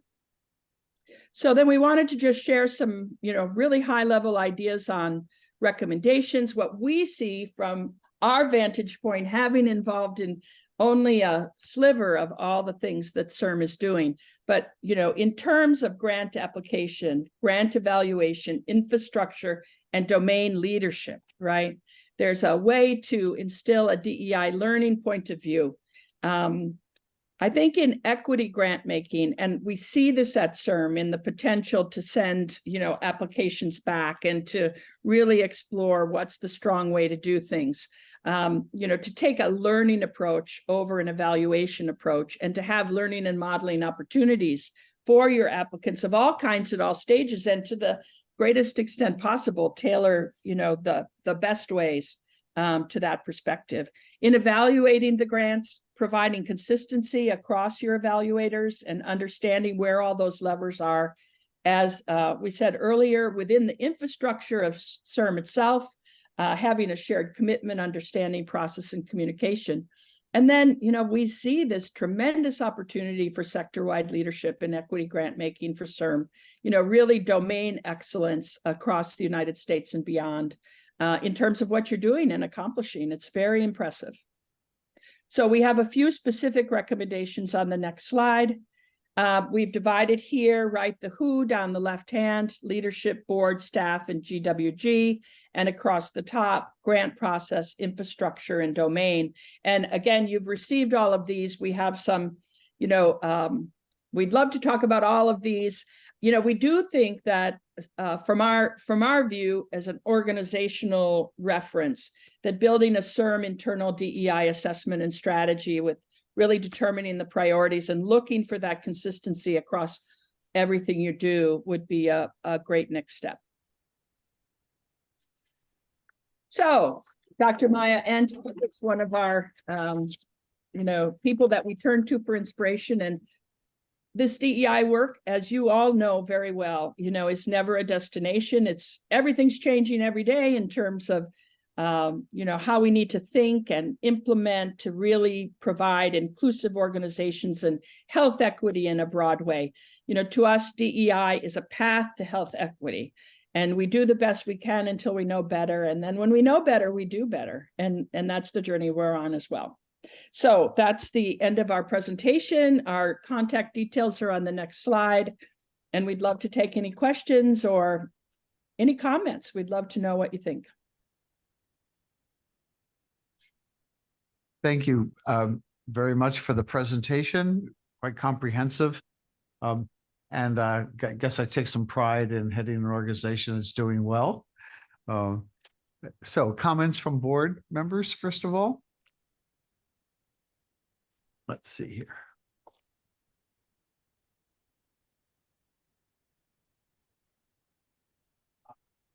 Yes, I see one hand. Isabel, Member Duron. Thank you very much. Thank you, Teresa and Joanne, for that wonderful work. What I'm always looking for, and I don't know if you included in one of those wonderful descriptives, but what I'm always looking for is ultimately accountability. Where did you put it in all of this, and across time, how we actually see people are doing what they're supposed to be doing, and it's having impact. It's Right. making a difference. It is truly DEI at the best it can be. So I'm looking for that across both, you know, through leadership, through board, and through grants. Yep. And our education, but which people were asking for before, and we're seeing lovely responses. And I encourage, let me just say, I encourage every board member to try to engage at one of the conferences or respond to the various universities who are asking us to come in and explain the work and work with the students. It gives us an opportunity to interact with them, which I think is equally important, that the board shouldn't be shut off. That's part of our equalizing who we are, what we do, and how they can be it in the future. Yeah. A thought that just sprang into my head. Go ahead. Absolutely. Thank you. Yes. As Joanne said, you're a complicated organization. We came in with a single project with some very limited objectives. I will speak, sort of from our experience working with many organizations over time. That's really why I say that strategy piece. In general, on average, when we work with organizations who haven't really articulated their DEI strategy, and to us that means, strategy, tactics, milestones, metrics, who's responsible, what's the budget that's needed, we're all familiar with that sort of model. But if you don't have that, you don't have accountability really. But what you do have with DEI is really relying on the goodwill of the employees and the board members to do the right thing.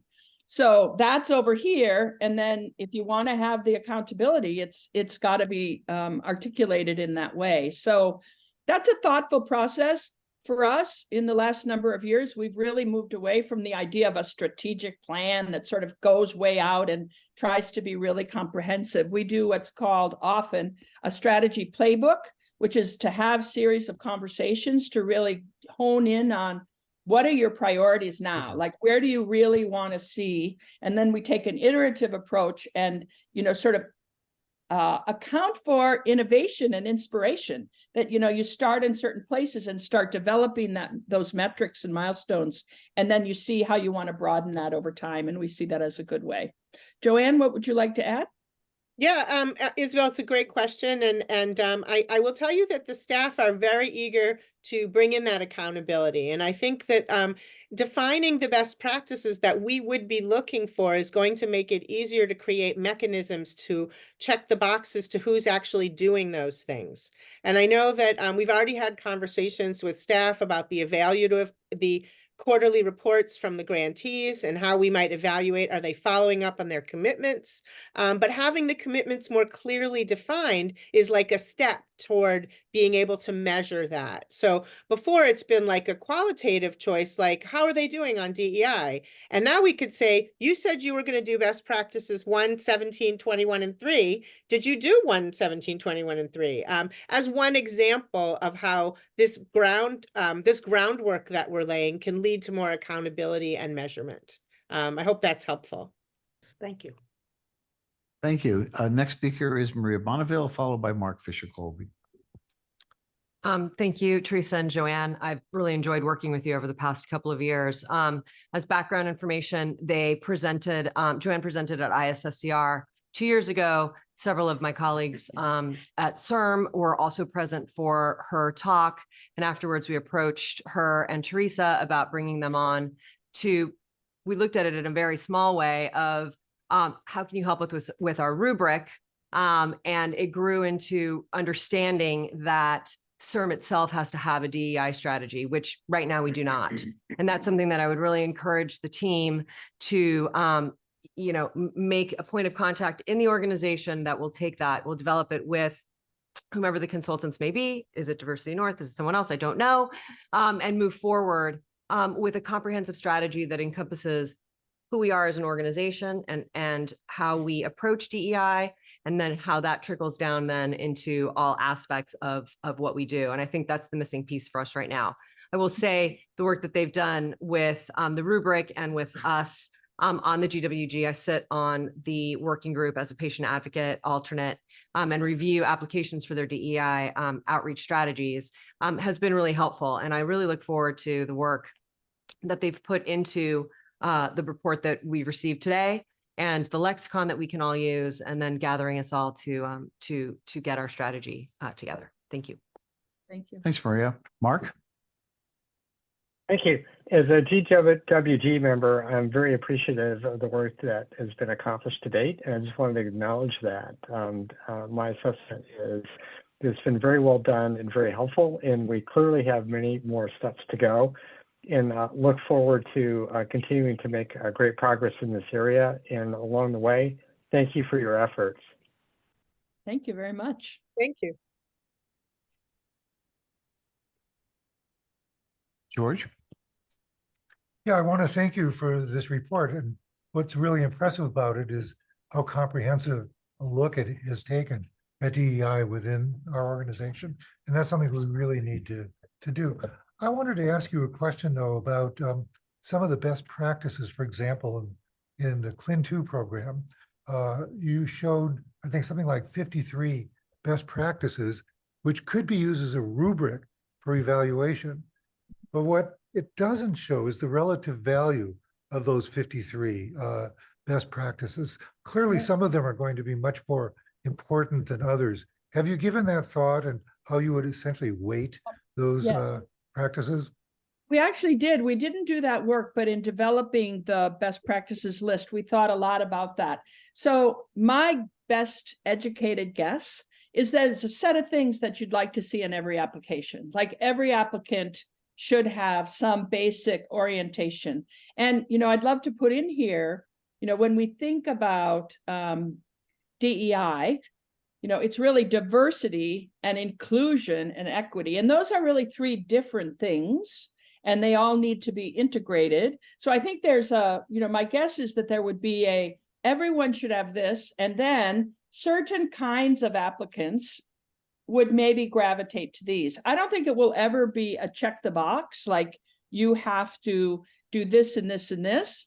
But that also hooks into the comment that I made about a learning culture, that a lot of it is CIRM's potential to share with applicants and potential applicants how to think about building a diversity and inclusion platform for their science work, so that it's not only in this application to CIRM, but it also influences all the work that they do along the way, right? So here are best practices. Here is when you would use them. Here is where they might be most applicable. Here is where other organizations have found that it's difficult to implement. And then, the last thing is, of course, that connection by trying to distinguish the applicant process from the implementation process. We can think of any sort of DEI goal setting in an organization that just getting people in the trial, right, isn't enough. You want them to persist and to have a successful, as successful an outcome as they can. So those are the complicating factors that we would start this next investigation with. Yeah, we could not agree with you more. And we're actually eager to have the time to dig in, categorizing them more and understanding more what are those basics of have to, nice to have, and real excellence in different categories. There's so much rich data there that I think there's a great benefit to further work on that set. In the GWG meeting for January, we're specifically focusing on the small trial populations versus the large. And I mean, that's an obvious thing, but we also saw real patterns in the applications between, for example, academic and corporate applicants. So there's all sorts of interesting variable populations to explore more. Thank you, Joanne. Thank you, Teresa. This is not an action item, but I still would like to invite a member of the public who wants to comment on our DEI presentation.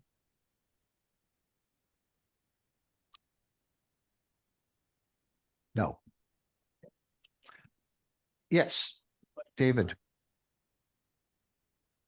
In your experience with us, where do we stand? How do we rate to the real world out there now and what they're doing? I mean, DEI is like, it's written on the walls everywhere. It's clearly. Yeah, it's a great question. It's like, what world do you want to refer to?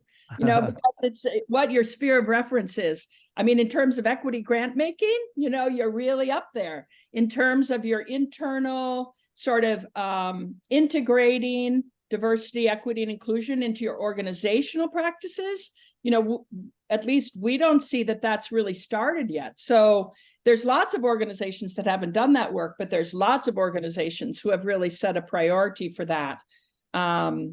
So, I mean, I think it depends on that sphere of action, you know, which one we're looking at and what's our comparison there. So really excellent. Need more credit for all the great work you do. I think that's a must. And internally, there's more to do. And the whole application and grant making process, I mean, there's continual refinements that can be done there to make that better. You know, and I think that, again, you know, let me return. I mean, I think the part of the strategy making process that will be so critical for CIRM is to say, this is the most important thing. So even when you think about our best practices research project, that was only on the CLIN2 applications, right? And on a set of those in recent years. So there's so many more things that CIRM does where that kind of a lens of looking at, you know, what you're doing in comparison to best practices in the world would be really relevant. Yeah, I couldn't agree more. I mean, it is impossible to do everything at once. So the secret is to identify the next steps and then make progress so that it feels successful for the organization. And there's a demonstrated, as Isabel said, like a tangible outcome that you can metric that there was a change. And so the trick of designing the strategy in the playbook is picking those things that will actually advance the agenda so you can go to the next things and continue to advance. And I would say, you know, you're at the horse races at different places for each of the spheres that we looked at, as Teresa said. Okay, well, thank you again for all of that and for our reality check. Appreciate. Thanks so much. Nice to meet you all. Hope to see you again. Thank you. Thank you. Was that okay? All right. So now we can return to the remaining part of our agenda. Item 11 is a consideration. It's an update on our communication strategy. It's going to be presented by Corinne Temple Perry. The microphone is yours.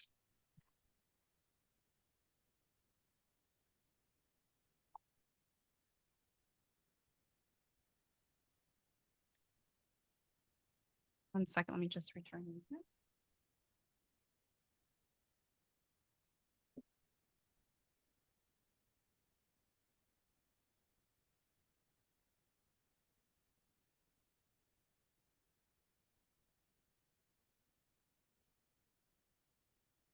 Great. Good afternoon, everyone. How are we doing? Good, good. Let me just get myself organized up here. Okay.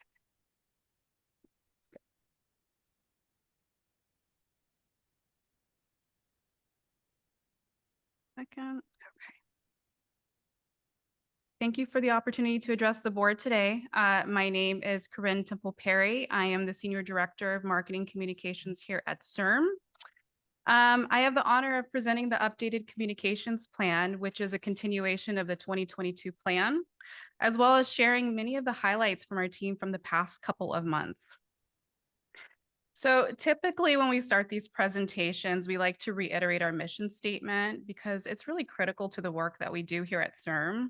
However, I'm a communications person, so I like storytelling and video. So I wanted to kind of mix it up a little bit. So instead of telling you our mission statement, I really want to showcase our mission statement. So our communications team created a nice little video compilation for your viewing pleasure. Hopefully it works.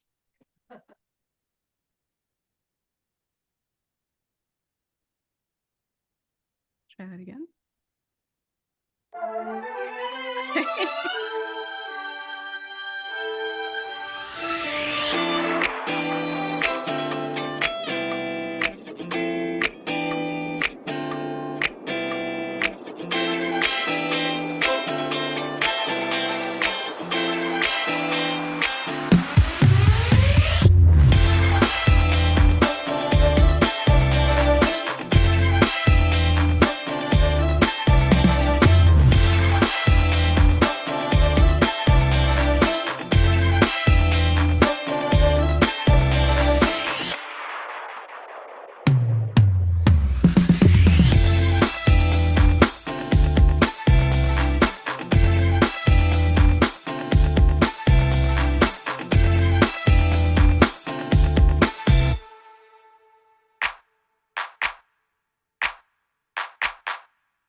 right, do we like the music?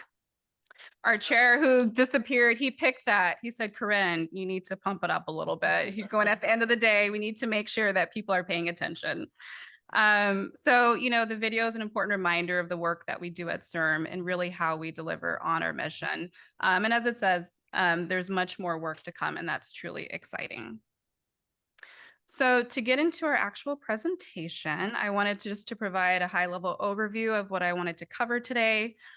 First, I wanted to provide a team introduction. The communications team has taken up the first entire row here. Many of them are new, so I wanted to give them an opportunity to introduce themselves. Then I wanted to provide some highlights of what we've been up to these past couple of months. Then I want to tell you where we're going. What is the direction we're going in by providing some of the key highlights from our updated communications plan. And then I wanted to share our public outreach calendar. There's a lot of exciting events in there. We hope you are excited and you're interested in possibly attending those events. So we wanted to give you a summary of those events should you want to participate. All right. All right. Our wonderful communications team in the front row. Like I said, many of them are new. I am new myself. Again, Corinne Temple Perry. I've had the honor of leading our team for the past 7.5 months. Some days it feels a little bit longer, but it has been a wonderful experience here at CIRM. I wanted to introduce our team, and you guys just give like a little shout out when I say your name. We have Esteban Cortez. Many of you know him. He's the Director of Marketing Communications. A little clap for myself. We have Aditi Desai. She is our new Community Outreach Manager. She's been, is it 3 months? Four? Okay. She's a veteran. Okay. Then we have Christina Smith, who's actually new to our team. She recently started. She is our first social media content specialist. So we are very excited. And she actually created the video that you all saw today. And then last is Katie. She had to go to a doctor's appointment, but she was here earlier. Katie is our communications team coordinator. All right. So what has our new team been up to, right? So I would say in the last couple of months quite a bit. So we've really worked to continue the momentum from this past year. Our team has really worked to establish relationships with our partner organizations, with community-based organizations as well. We've continued to raise awareness about CIRM's impact, as well as gathered valuable insights from listening sessions, as well as really connecting with diverse California communities. So throughout all that, we grew our team in the process, as I've introduced them. We've participated in many statewide events to spread awareness. We've actually attended a lot of events to learn more about diversity and inclusion in scientific spaces. We launched an annual report in the process, which you all have received. And at the same time, we've really improved our digital channels, sharing relevant content to really fuel momentum and boost engagement and growth. Okay, so I know there's a lot of information on the slide, but it really does go to show you the breadth of the types of events that we participate in throughout the year. So from education-focused events to STEM-focused events to patient advocacy events, we really take the time to engage and connect throughout the state. We've interfaced with many patient advocacy organizations, as well as participated in education events for high schoolers as well as for college-age students. And one event, because there's a long list of them here, is that I really wanted to emphasize and highlight as an event that we attended. It was over the summer, and that's the Kits Cubed event. And it was led by a wonderful nonprofit here in Oakland. And it was an educational STEM-focused event, really focused toward elementary school age students and their families. And we had, CIRM had a booth there. It was really engaging and fun. We created specialized content specifically for elementary aged youth. We had educational materials and games, and it was just such an amazing experience. And on top of that, we had quite the turnout from CIRM. So it was really an opportunity for people throughout CIRM to bring their families, to bring their loved ones. And so it was an amazing day, and again, shows you how we connect and live out our mission. All right. And here are some more amazing photos from some of the events that we've attended. And if you follow us on social media, which I hope you all are, you may see some of these events. I hope you're liking and resharing. So participating in some of these events really helps our outreach team foster increased awareness, really establish and strengthen our partnerships, and really to understand our community's needs. So we've really developed a lot of momentum in this area, and we're going to continue a lot of these activities to, again, continue to build our reach. All right. So not only have we been active in physical communities, we've also been very active in our digital communities. So, and we've been doing quite a bit in really developing and building those communities. So to date, we've actually amassed about 35,000 followers. I just want you to let that sink in for a moment. 35,000 followers. We're popular. You know? So we've had quite a bit of engagement across all of our social media channels. Most notably on LinkedIn, we've had an 86% increase in followers. On Instagram, whenever we attend these educational events and we really engage with youth, a lot of youth are on Instagram. We've had a 41% increase in that. And we're going to continue to utilize our social media channels to really share relevant events, engaging content, as well as just to connect with our communities. And so we are also exploring new social media channels for the upcoming year. All right. And these are just a couple of examples of some of the engaging posts that we like to share on social media. So, you know, when we post this content, we really like to make sure that we have graphics that pop. We want to make sure that the content is readable to lay audiences. We tend to feature a lot of news from our grantees. So we'll take some of the high level details and we'll include that in these nice package bits that we can share. We like to tag a lot of the organizations whom we fund because they have sometimes their own media teams or communication teams. And it's a really great way of content sharing. And sometimes when they tag us on their social media channels, it really leads to much greater amplified impact. All right, and here are some more examples of the content that we share. We like to present content in new ways, and we're going to be doing much more of this throughout the year. So for example, here is an education video that we shared during Stem Cell Awareness Day. Sorry, it's not another video with wonderful music, but it is a screenshot. And this video was popular. It really broke down what are stem cells, really using simplified graphics, animation. It really helped the lay audience understand why this was important. And this type of content is very important. It's very engaging for communities. This alone had 1,200 views just on LinkedIn. All right. So we talked a little bit about what we've been up to and some of our strategies around content. Now I'd like to talk about where we're going as a communications team. So our communications plan is really a blueprint for communicating how we're going to align to our strategic pillars of advancing world-class science, delivering real-world solutions, and providing opportunities for all. And so in the plan, which you all should have copies of, it's 40 pages, it's a lot of reading, I know, but we've included 3 key parts, which is the overall communications plan. We've included a very robust community outreach strategy, and we've included a social media insights report. So I'm not covering every single aspect of that plan today. I'm just giving you some high-level details about each. All right. So with the plan, we really aim to achieve 3 key objectives. The first is to provide robust integrated communication support for programs and initiatives. So, you know, we really want to support our teams and the wonderful work that we're doing. We want to make sure that we are creating a cohesive and engaging, impactful narrative. Second, we really want to position CIRM as a trusted authority. Okay. We've been here for more than 20 years. You know, we are leaders in this area. We want to be known as the foremost and reliable source of information, and we need to enhance our organization's credibility. So this is going to be key. Third, we really want to forge collaborative partnerships for amplified impact.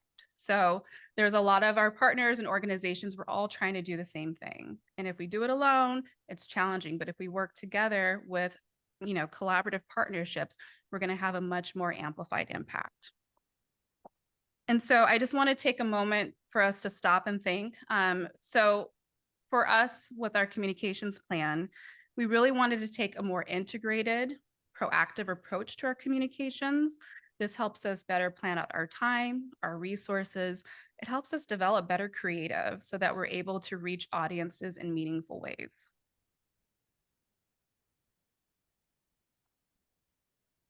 All right. So there's a lot on the slide, but it's very much a high level slide. Again, with any plan, we can't do this all at once. So we really took a look at how can we break down this plan in 3 key phases. So for the first phase is about improving our channels and our CIRM brand. The second is all about building momentum. And the third is about expanding our reach. And I'll kind of give you just a quick snapshot of what this means. So the first phase, you see, it's kind of between Q1 and Q2. This is all about just improving our current channels, right? And our brand. So in addition to the highlights I shared a few slides ago, we've been actively cleaning up our channels. We've been just improving our own internal workflow so that we could work better and be more productive. We've also developed and refined our messaging, which you all saw in the updated annual report. Soon we're going to roll out brand and style guides. And these are just internal guides of how to write consistently and how to share our brand consistently. We've undergone an email cleanup. We use MailChimp, and we just want to make sure that our lists are clean so we're reaching who we intend. We further segmented our email lists. And most importantly, during this phase, we're developing an active network of communication partners. So think about all of our different partners. They have media teams, they have communication teams. And so by really forging together and making sure we have open communication, we will be able to work more collaboratively on joint media campaigns. So the second phase is all about building momentum, right? So this is going to be the next quarter and the quarter after that. So it's really about building upon the important work and developing more traction as we start to launch more proactive communication strategies. So we've set the foundation and now we're going to move a little bit more. So we're undertaking a website refresh, which I will talk about in a minute. We're going to develop more core educational materials to support our outreach campaigns. And we're going to plan to launch some key strategies to support our larger strategic plan. And I'll talk about those in a minute as well. And then as we get into fiscal year 2024 and beyond, we're really planning to build upon those strategies to drive integrated communication campaigns, especially as we start to launch a lot of our strategies with the community care centers of excellence. We really want to develop those outreach campaigns in those communities so we could start to deliver messages of access. In 2024, once we launch our new website, we're looking at potential for greater patient connectivity. That means exploring a CIRM app. Very premature, but I think it has the potential to bring together a lot of these programs and to connect our patient communities in a much more robust way. And then after we clean up our channels and build all this momentum, we're looking at in 2024, really making greater investments in our media relations strategy, as well as our internal communications. All right, on to our website, the exciting stuff. So as I mentioned, we are in the process of updating our website. And why are we doing this? Okay, simply, we are making our website ADA compliant. So I don't know if you all know this, but as a state of California agency, we are required to make sure our website is accessible. Okay, and so what do I mean by that? That means removing barriers for people to interact with our website. Okay. So when websites are done and designed correctly, okay, all users have equal access to information and functionality. This is important and it's required by law. And so for state of California, there is a web content accessibility guidelines that we have to follow. We are trying to reach level 2 compliance. This update will help us get there. So in addition to that, we are going to fix our navigation. We're going to fix a lot of our issues with usability and flow. We're going to clean up our content and add content where it doesn't exist. There's a lot of important programs, and we need to make sure that that content is represented on our own website. Oh, I'm sorry. I think I know what ADA is, but just to make sure that everyone is on the same page, can you clarify this acronym? Americans Disability Act. Yeah, that's right. Okay. And the web content guidelines is the Web Content Accessibility Guidelines, or WCAG 2.0. Okay. And so along the way, we're going to give our website a new look and feel. This is not our actual website, but it's simply a mock-up that the digital marketing agency that we're working with submitted to kind of give you a preview of what the potential could be for our new website. And we are actively working on this project. So right now we're basically looking at the information architecture of the website, which is just sort of this really large map of all the different pages and flow. And we're looking to launch the new website in the spring.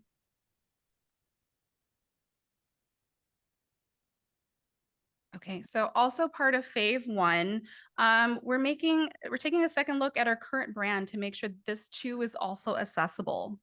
So because we're updating our website, there's an opportunity to make sure our current logo is more readable and usable, okay? So why does this matter? So I'm just gonna have everybody take a pause, look around for the CIRM logo and kind of fixate on that as I kind of walk you through this process, okay? So with our current logo, we have some spacing issues, okay? So sometimes people have a hard time reading the R. Are you all looking? Okay, good. Sometimes people confuse the C and the I as an A. And so, you know, they kind of read our name in a sort of different way, which we don't want them to do. You said it. Sometimes people think we're ARM. Okay, we can't be ARM, we're CIRM. Okay, so we need to make that clear. So at a lot of these community events, that's one of the #1 questions we get is, you know, what does CIRM mean? I don't understand.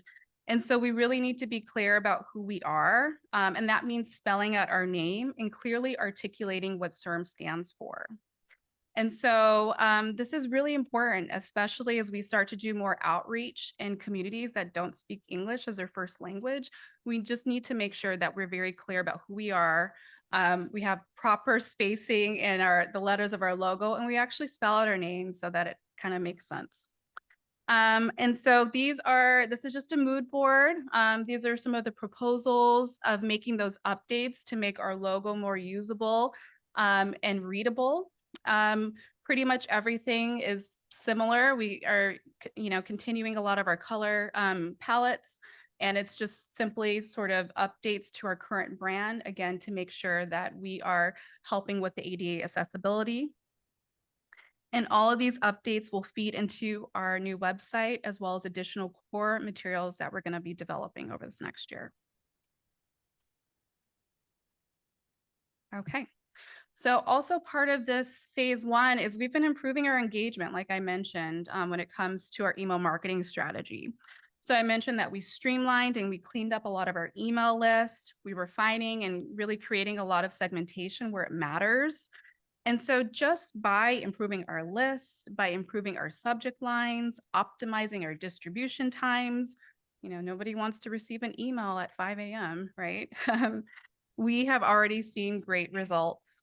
And so you can see there, this last year, we've had an increase in the number of click rates. And just to give you some perspective, the industry average is about 2%, and one of our highest click-through rates was about 20%, which is very high.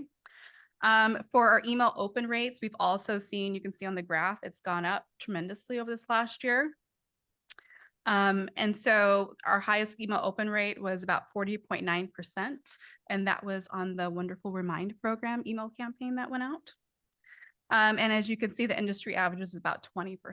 So we'll continue to make updates throughout the year to continue a lot of these strategies to make sure that people that are getting our email content are opening it and it's relevant information.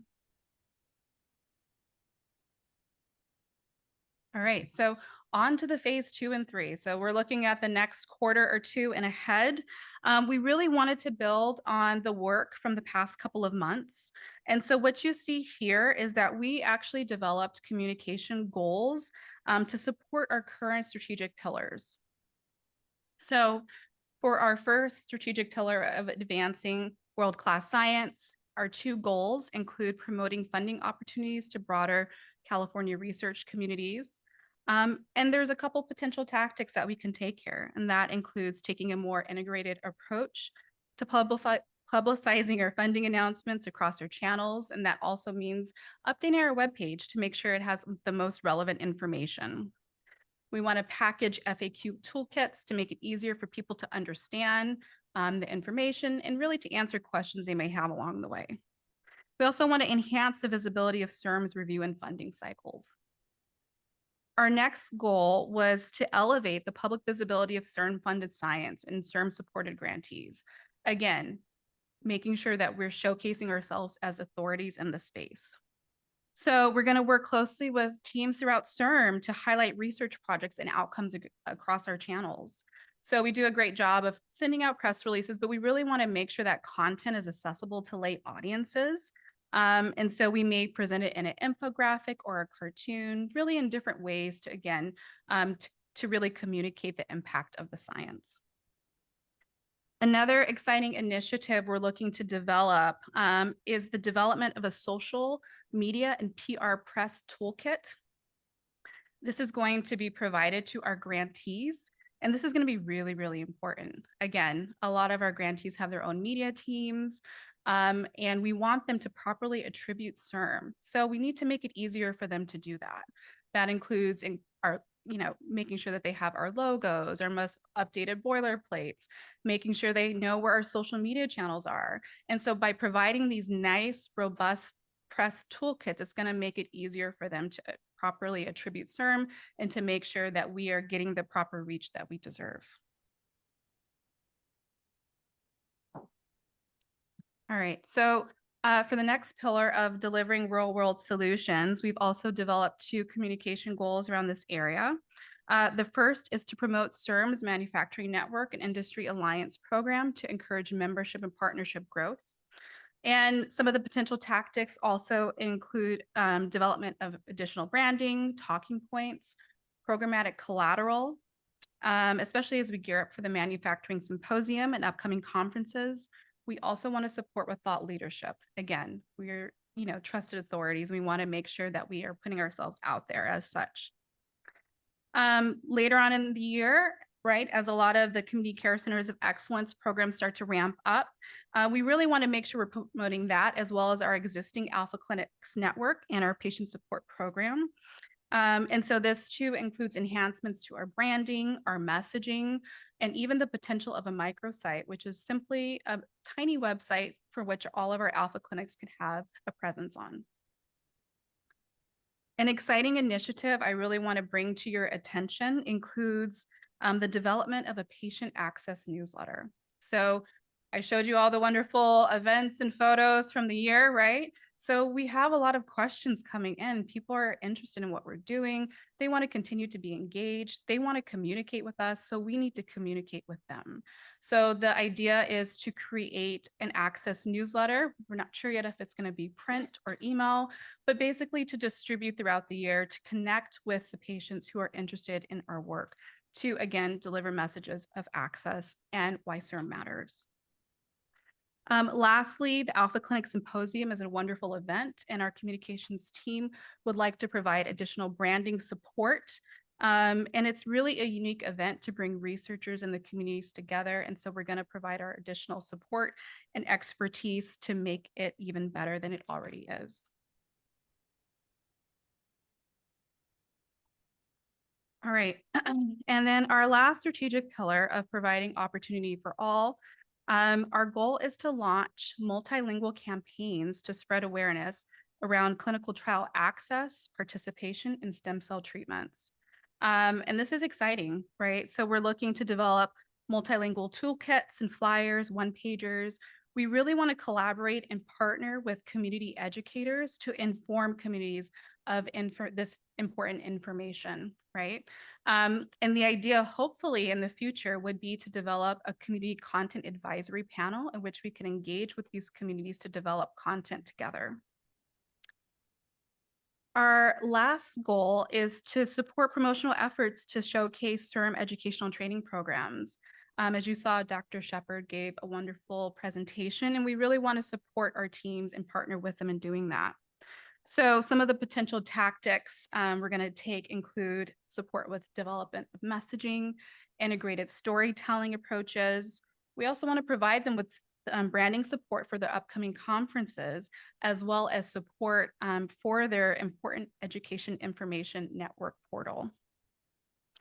So these are really exciting initiatives. Our team is really excited and passionate about coming to work every day and working through these initiatives. And we're really looking forward to working closely with other members throughout CIRM to launch these things. All right. So as we roll out these campaigns, it's really important to think about how we're going to measure them. So I have some fancy communication speak here. This is called a key performance indicator. You've heard of KPIs. And so with each campaign, it's really going to depend on the audience we're trying to reach, the stakeholder, and the goal of the campaign. Basically, once we figure out that information, we'll be able to determine the best KPI. And so some of the KPIs that we may look at include social media impact. That might be likes, retweets, looking at our engagement rate. We could look at potentially marketing touch points, such as email open rates, as well as click-through rates. Even at community engagement events, we can measure impact based on the number of people attending. We can also look at website traffic and digital engagement as a KPI that might include impressions or web visits, blog visits, etc. So depending on the type of, again, campaign and initiative that we're looking to launch, we will determine the best KPI so we can then begin to measure our metrics and determine if we are successful. All right. So for the fun stuff today, you know, as I showed you in our previous slide, we spend a lot of our time in the community. It's really wonderful to get out and attend these events. It helps us feel closer to our mission. So these are a couple of events. This is just a snapshot. There's an actual full list of events coming up in the community outreach plan. And I would like to encourage each and every board member, you know, to consider getting involved. You know, you may have a connection or you may have an interest or a passion. Consider getting involved and consider attending some of these events. The work that you do is very important, and it would be wonderful to bring that perspective back to the community.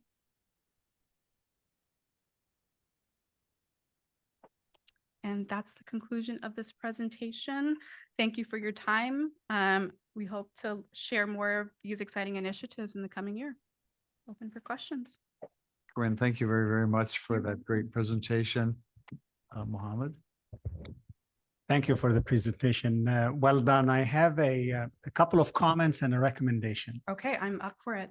So I'm not an expert, Okay. but I'm going to share this with you. The current logo, the letters SERM, to me, as an average citizen, look more modern than the logo that you showed as a new logo. And to me, being modern, we are at the leading edge of science. It's the future. So you may want to consider that as you decide on the final look. To me, the new look that you put in there looks too traditional, too old, actually. Okay. But I'm not an expert. This is Okay. just a comment. The second piece about the logo, also the tagline, the current tagline refers to California Stem Cell Agency. The new logo, you are putting the full name Regenerative Medicine. Again, I think there is a strategic decision to make there in the sense that which of the two is more relatable or even understandable by the communities that we're reaching out to.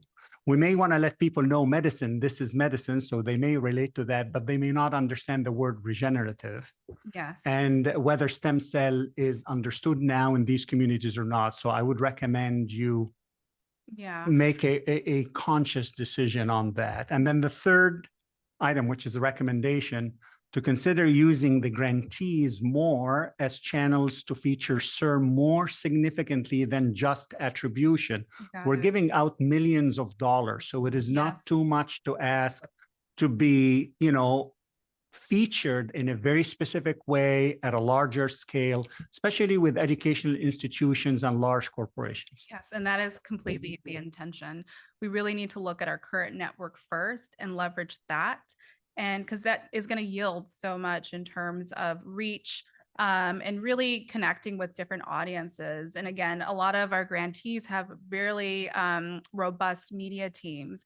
And so we really want to see how much we could leverage first. And then especially as we go into 2024 and looking at sort of our building out our media strategy, we want to see then how much we want to appropriately invest in that. But yes, completely agree. Thank you, Mohammed. Isabel is next, and then Anne Marie. And then Mark. Thank you very much. I appreciate the presentation for the second time. You're welcome. Good This work. week. Good work, comms team. I have a couple of things, and I appreciate Mohammed's point a lot. But if we're really looking at DEI best practices, developing them, leading by example, California's population is 39% Latino. That's over 15 million people, with as much as 28% of those speaking Spanish in the home. How consistently and quickly and nimbly will you respond with a culturally and linguistically appropriate message, not just for mainstream, obviously, but for these vulnerable populations or special populations? I would even go so far as to push, can you do a Spanish language website? They did it at All of Us, and they've gotten a lot more response in terms of people engaging in the All of Us research program. It's up to 16% of Latinos across the country who have joined All of Us. But those to me are moving towards DEI. For instance, the little video you made on stem cells, my immediate thought was, did you do it in Spanish? 35 seconds was it? I'd love to see it for school kids and so on and so forth. And so I'm wondering, I know some of this is labor intensive, and of course other languages in the state, but I know it's labor intensive. I know it really takes time to focus, but if we're moving towards that excellence, what will you need and what will you do? I know you talked about multilingual initiatives. At what point, at what time, they won't be able to do your work for you. It's got to come out of CIRM, and but they will be your partners in helping drive what's coming out of CIRM deeper into the communities. So how are you thinking about this in terms of moving forward and nimbly? Yeah, so Isabel, great point, especially around having, our website be translated in different languages. One update that we made recently over the last couple of weeks is we actually installed a language widget to our website. So it is now translated into multiple languages. I don't have the number of languages at this point. I think it may be about 10 languages or more, but we do have that current feature on our website as part of our updates that we made recently. And that is actually going to pull through to our current website as well. So we will make sure that we have that translation feature available. In terms of making sure that we provide multilingual flyers, we have actually engaged with a community-based marketing agency that specializes in doing this. So some of you weren't a part of our communication subcommittee, but we actually proposed 3 public education campaigns, which were really amazing.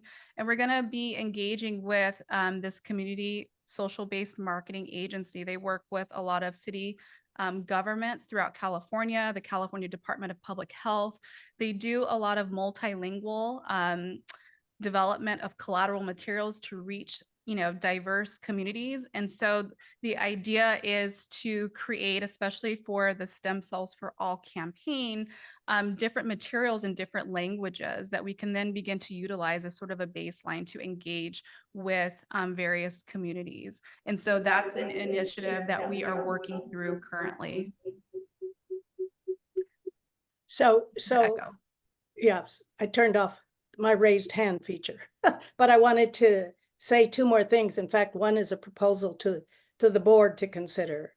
With that widget, has it been tested to be culturally appropriate? I mean, language changes with the interpretation, and I'm just wondering if you'll pay attention to that, get some feedback from different communities to see if they're feeling that those widgets are meeting a standard. Yes. So that's question. Oh, you go ahead, and then I have my proposal to the board. Yes, and we will definitely continue to test and make sure that the content we're putting out there is culturally relevant and updated properly. So Corinne, that at the meeting, I suggested when you showed us the new CIRM logo, I suggested adding another tagline, and I would love for the board to consider it. Is it appropriate? Is it acceptable? Should we do it? Are there regulations for or against it? I think there aren't. But I was suggesting that we add underneath that a tagline that says funded, CIRM, funded by California taxpayers, so that we can constantly remind them we know where the money's coming from. They're very much a part of what work we're doing, and that we appreciate them by acknowledging them.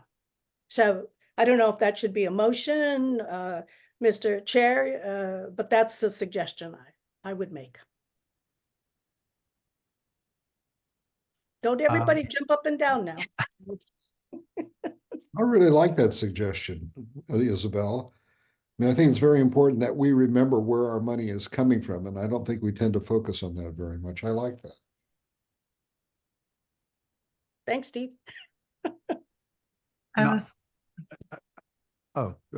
Wait, we have an order here, and I think Anne Marie was next, followed by Marv, and then Pat, and then I see Leandra. Thank you for this excellent presentation. I couldn't help but thinking about our late friend, Kevin McCormick, and I think he would have been extraordinarily proud of the inclusion and the vision that you've brought into this effort. It reflects so well on you, your team, but on him as well. So thank you. It was very much a team effort. Yeah.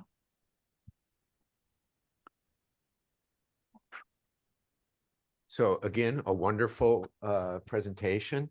I was wondering, you probably already have a mechanism for doing this, but is there a mechanism for providing Dr. Imbassiani with those pieces of the research that has been funded that could have a social policy impact?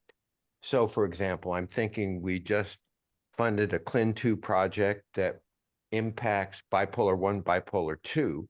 And if that were to be successful in the big term, that would have a huge social policy impact on homelessness and a variety of things. And it seems to me that there are a lot of social policy kinds of efforts that Dr. Imbassiani could get to those who are our power structure, so that they know that we're not just doing scientific research, we're affecting the social policy infrastructure of our state. Yeah, I mean, definitely. Whenever we have research and information around messaging or things coming out in communities, we're definitely willing to work with Dr. Imbassiani and talking points, especially as they kind of gear up with their government relations strategy. We're definitely going to support whatever, him and his team, whatever they need with that. Well, and this will be done with, of course, any effort I do in that direction with board cognizance and support.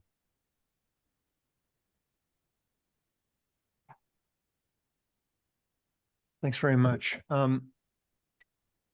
So Isabel and I have talked about this, and CERM uses a lot of external experts for grants programs to figure out what we're going to do with grants programs, DEI, et cetera. Communicating science is really difficult, extremely difficult, as you know, right? People think in stories. That's how people think. Anybody who's done any communication studies knows that, right? Humans think in stories. And I don't really have a sense that CERM has a core story to tell. Using language, metaphors, and other tools that make it understandable for people to get, right? And so, and we have different audiences. We have the public, hugely important. I was at a meeting yesterday with a major funder of health areas who had forgotten what CERM was. Didn't know it. I'm going to this meeting tomorrow. It's CERM. What is CERM? And then I explained it, and they said, "Oh, was that a proposition?" Kind of a thing. It's like it was extremely disappointing, right? And so I don't know where we are in terms of reaching the public. We have students and education incredibly important.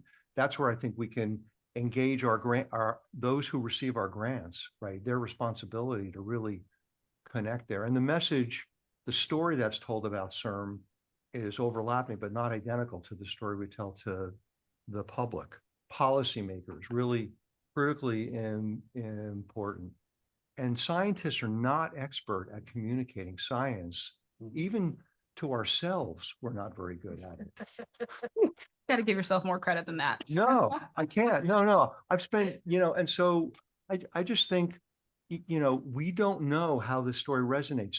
There's some overwhelming percentage of the population in the United States that doesn't have any trust in science at all. Zero. Not even like a little bit. And I don't know what it's like in California. I haven't seen a survey in California, but I can bet it's not very good. And so I think all the tools that you described are great. And all of those are really important. But I really think there has to be some effort to develop a core story that is tested and that we know resonates. And so I give one example. So I work in early child development, child and brain development. We were really struggling with trying to come up with a way of telling the story about why early matters for lifespan health and all sorts of things. And that doesn't resonate at all when you add that sentence. Has anyone heard of the term toxic stress? Raise your hand. Yeah, everybody. And we developed that on the council with a group, nonprofit. They're expert in testing how to tell the story of why early matters. And it took us 3 years of like fighting with each other, meaning the scientists who were on this council, about whether that was too graphic, toxic stress. But, if you've seen the First 5 commercial, if you whatever, it's like this stuff gets millions of hits per year. So I'm really imploring that it's not going to break the bank, right? This is a nonprofit that we work, there may be others. I can only vouch for one that I work with, that if we can generate a core story for who we are, and then that gets modified in ways, the beautiful work that you've done, I think, in designing how you want to make connections. I just think this is really important.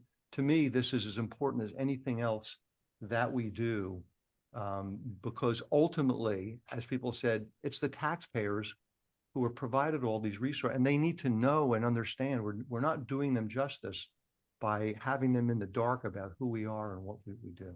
Yes, I completely agree. I've been doing this for 16 years, translating complex science. My background is journalism. And so storytelling is really, in essence, what helps to communicate these complex ideas. It makes it real. It helps to really resonate with communities, especially in communities where there's historical mistrust. So really utilizing storytelling and making sure that we are communicating in ways that's not necessarily pretentious or over the top, but in ways that the community can really understand is going to be important. And so this is part of the work we've been doing over the last few months, is really honing in on our own narrative, because what we do is complex, right? And the most important thing that we can do and do well is to own our own narrative and make sure that it really resonates well with communities. And so we started to do a lot of this work that's in our annual report, and that's going to be pulled through in a lot of the content that we're developing, as well as our new website and all of the materials moving forward. So that's a priority for our team. I'm lucky to have a team of excellent storytellers and creative visionaries. So we're really going to start to pull that through more. Thank you, Corinne. Leandra, is your hand still up? Yes. It is, if that's okay.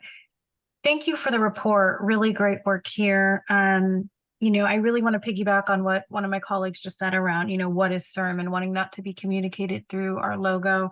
And I would say to Isabel's concern or suggestion around the tagline, I think what was so nice about the prior logo and tagline is that it said California stem cell. Like it, when you looked at CIRM, you may not know what CIRM is, but you got what that tagline was. And the current spelling out of CIRM, I don't know if that achieves that.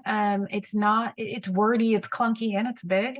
The other piece is that the logo in general, I do agree with my colleague, I think it was Mohammed who said earlier, it does seem to take us back a step. I get what you're trying to do. I do think that some more consultation is needed to make it more savvy, attractive in that way, modern. And then I'm wondering too, if in this process, is there a plan to get community feedback? Have folks literally, you know, look at it and say, I like this, I don't. Because if our logo, if we're really looking at appealing to communities, we should probably think about how to get feedback from them on what do you think when you see this logo, right? Almost a focus group, right? A small focus group of folks that can give feedback. I think that might be worth looking at.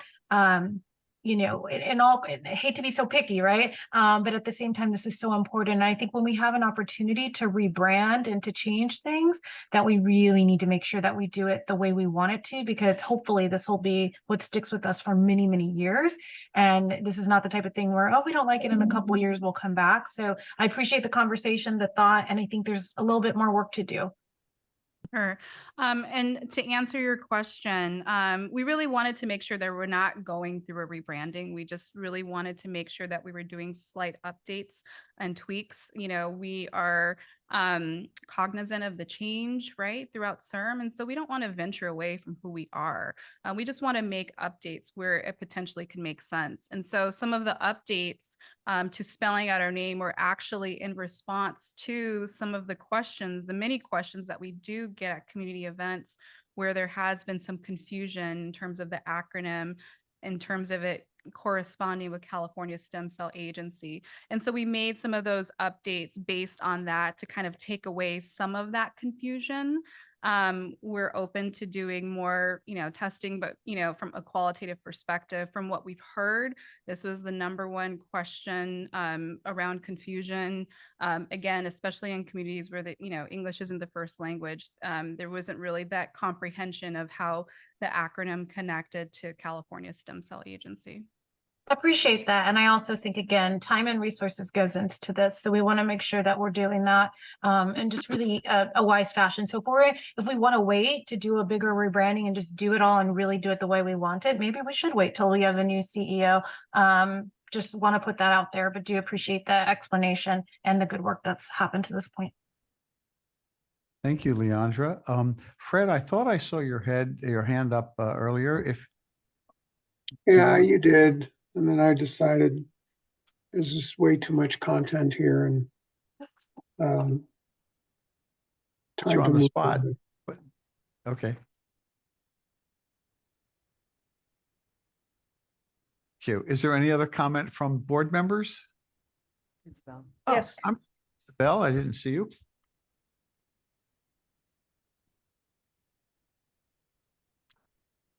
Isabel, go ahead. Oh, okay. Sorry. Hang on. Sorry.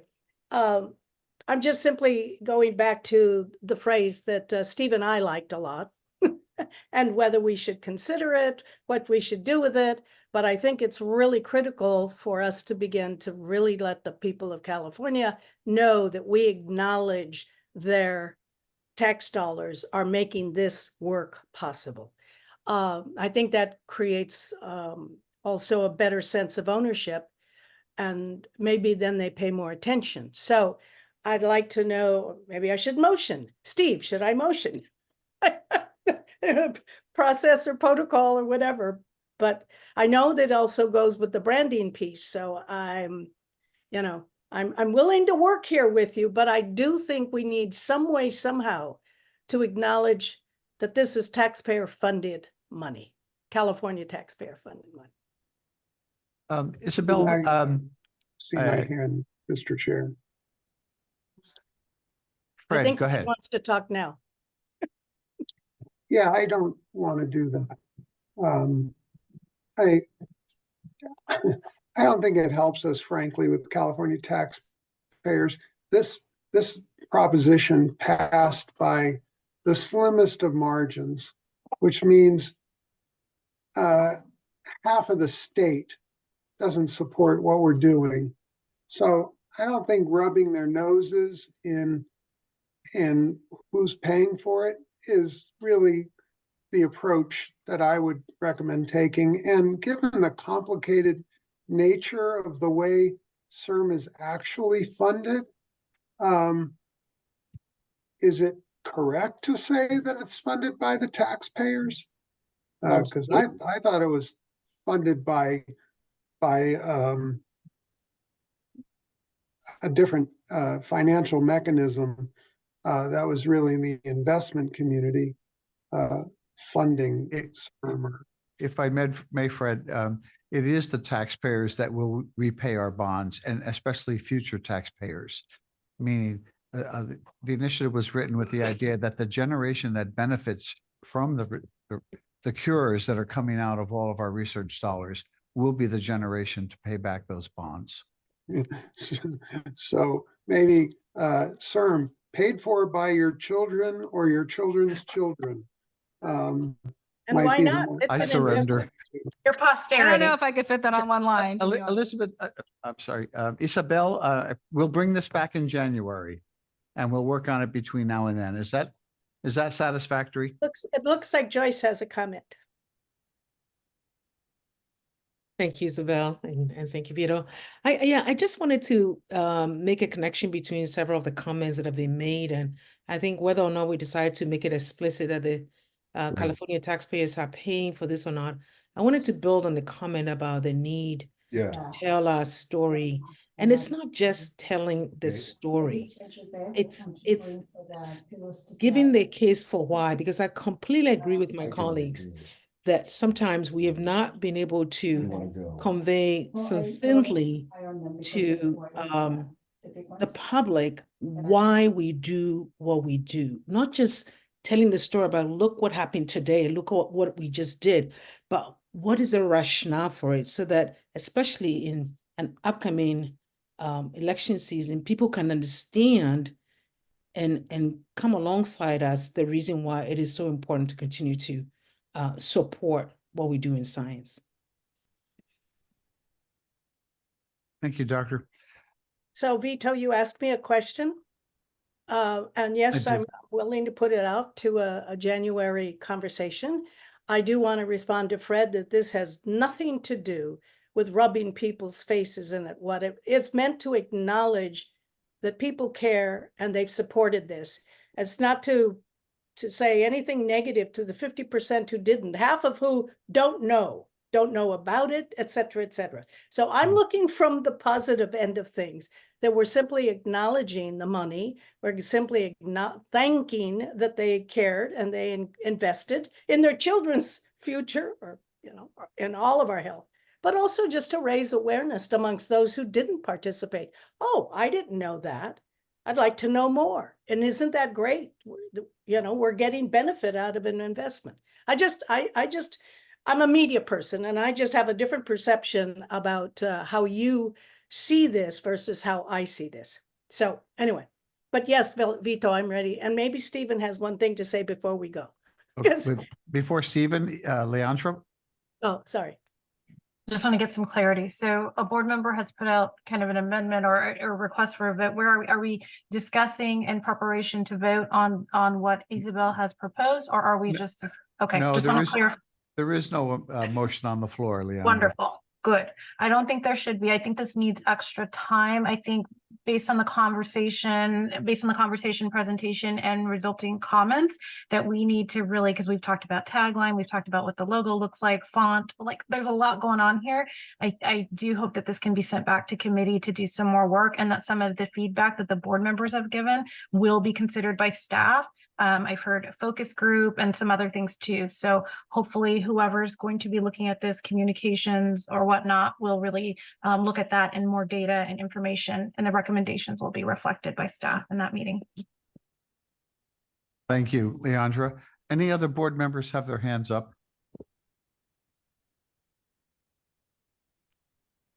At this point, I would like to invite any member of the public to make a comment on this topic or on any other topic that was not in the agenda.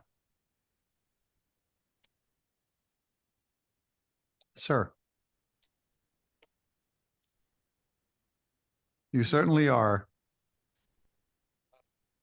You have to identify yourself for starts. Thank you. My name is Brian Beveridge. I live in Oakland, and I run a nonprofit in Oakland, California. This is really fascinating to me because organizations, even my own, has trouble trying to figure out how we talk about ourselves. Sometimes it's more about ourselves than it is about what we're trying to say we do. In this particular case, this work is so complicated. And I'll give an example that I thought was super impressive. I think this is true. I think I read online recently that we, the collective we, had cured sickle cell disease. That was about all I needed to know. I've heard about sickle cell disease all my life, all my adult life. I know it's a scourge of the Black community and many other people, some people from Mediterranean countries, I think. It was sort of like, I know it costs a lot of money to cure disease.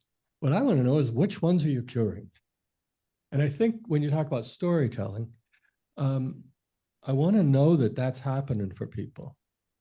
And you can become very, marketing and messaging can become very confusing. But I think if you could say, wow, we cured, did you know this organization with this money cured this special brain tumor thing? What's happened, right? Who's been cured? To me, that's the super message, right? Thank you for your comment. That gets to member Pat Levitt's comment that we all think and communicate best through stories. And we heard your message. Thank you. Any other member of the public want to make a comment? If not, then I would like to adjourn this meeting and welcome you to reconvene on January 25th, Thursday at 9 a.m. But hold on. I'm sorry. I promised the vice chair that she would have an opportunity to make a final remark. I wanted to thank our team for all of their hard work. I want to thank Scott and Claudette and Lana and Ben and Stephen and Doug and Trisha. They made all of this happen today and made sure that when there were technical difficulties, they got fixed, made sure everyone could see each other and hear each other and go in and out of different rooms, and a wonderful lunch. I really appreciate all the work you do. And I also appreciate all the work you've done for me and helping me move from what you guys do to where I am now. It really means a lot. So thank you for all of your hard work. Thank you. Here, here. Oh, and one more thing. I've had a couple of board members ask if we could take a big group picture in front of the Christmas tree outside for the holidays. So I'm going to say we're doing it. Thank you. Will someone Yes, bring board their and laptop serve, so everyone. the rest of us can be there too? Okay. I think we are adjourned. Thank you very much for a successful meeting.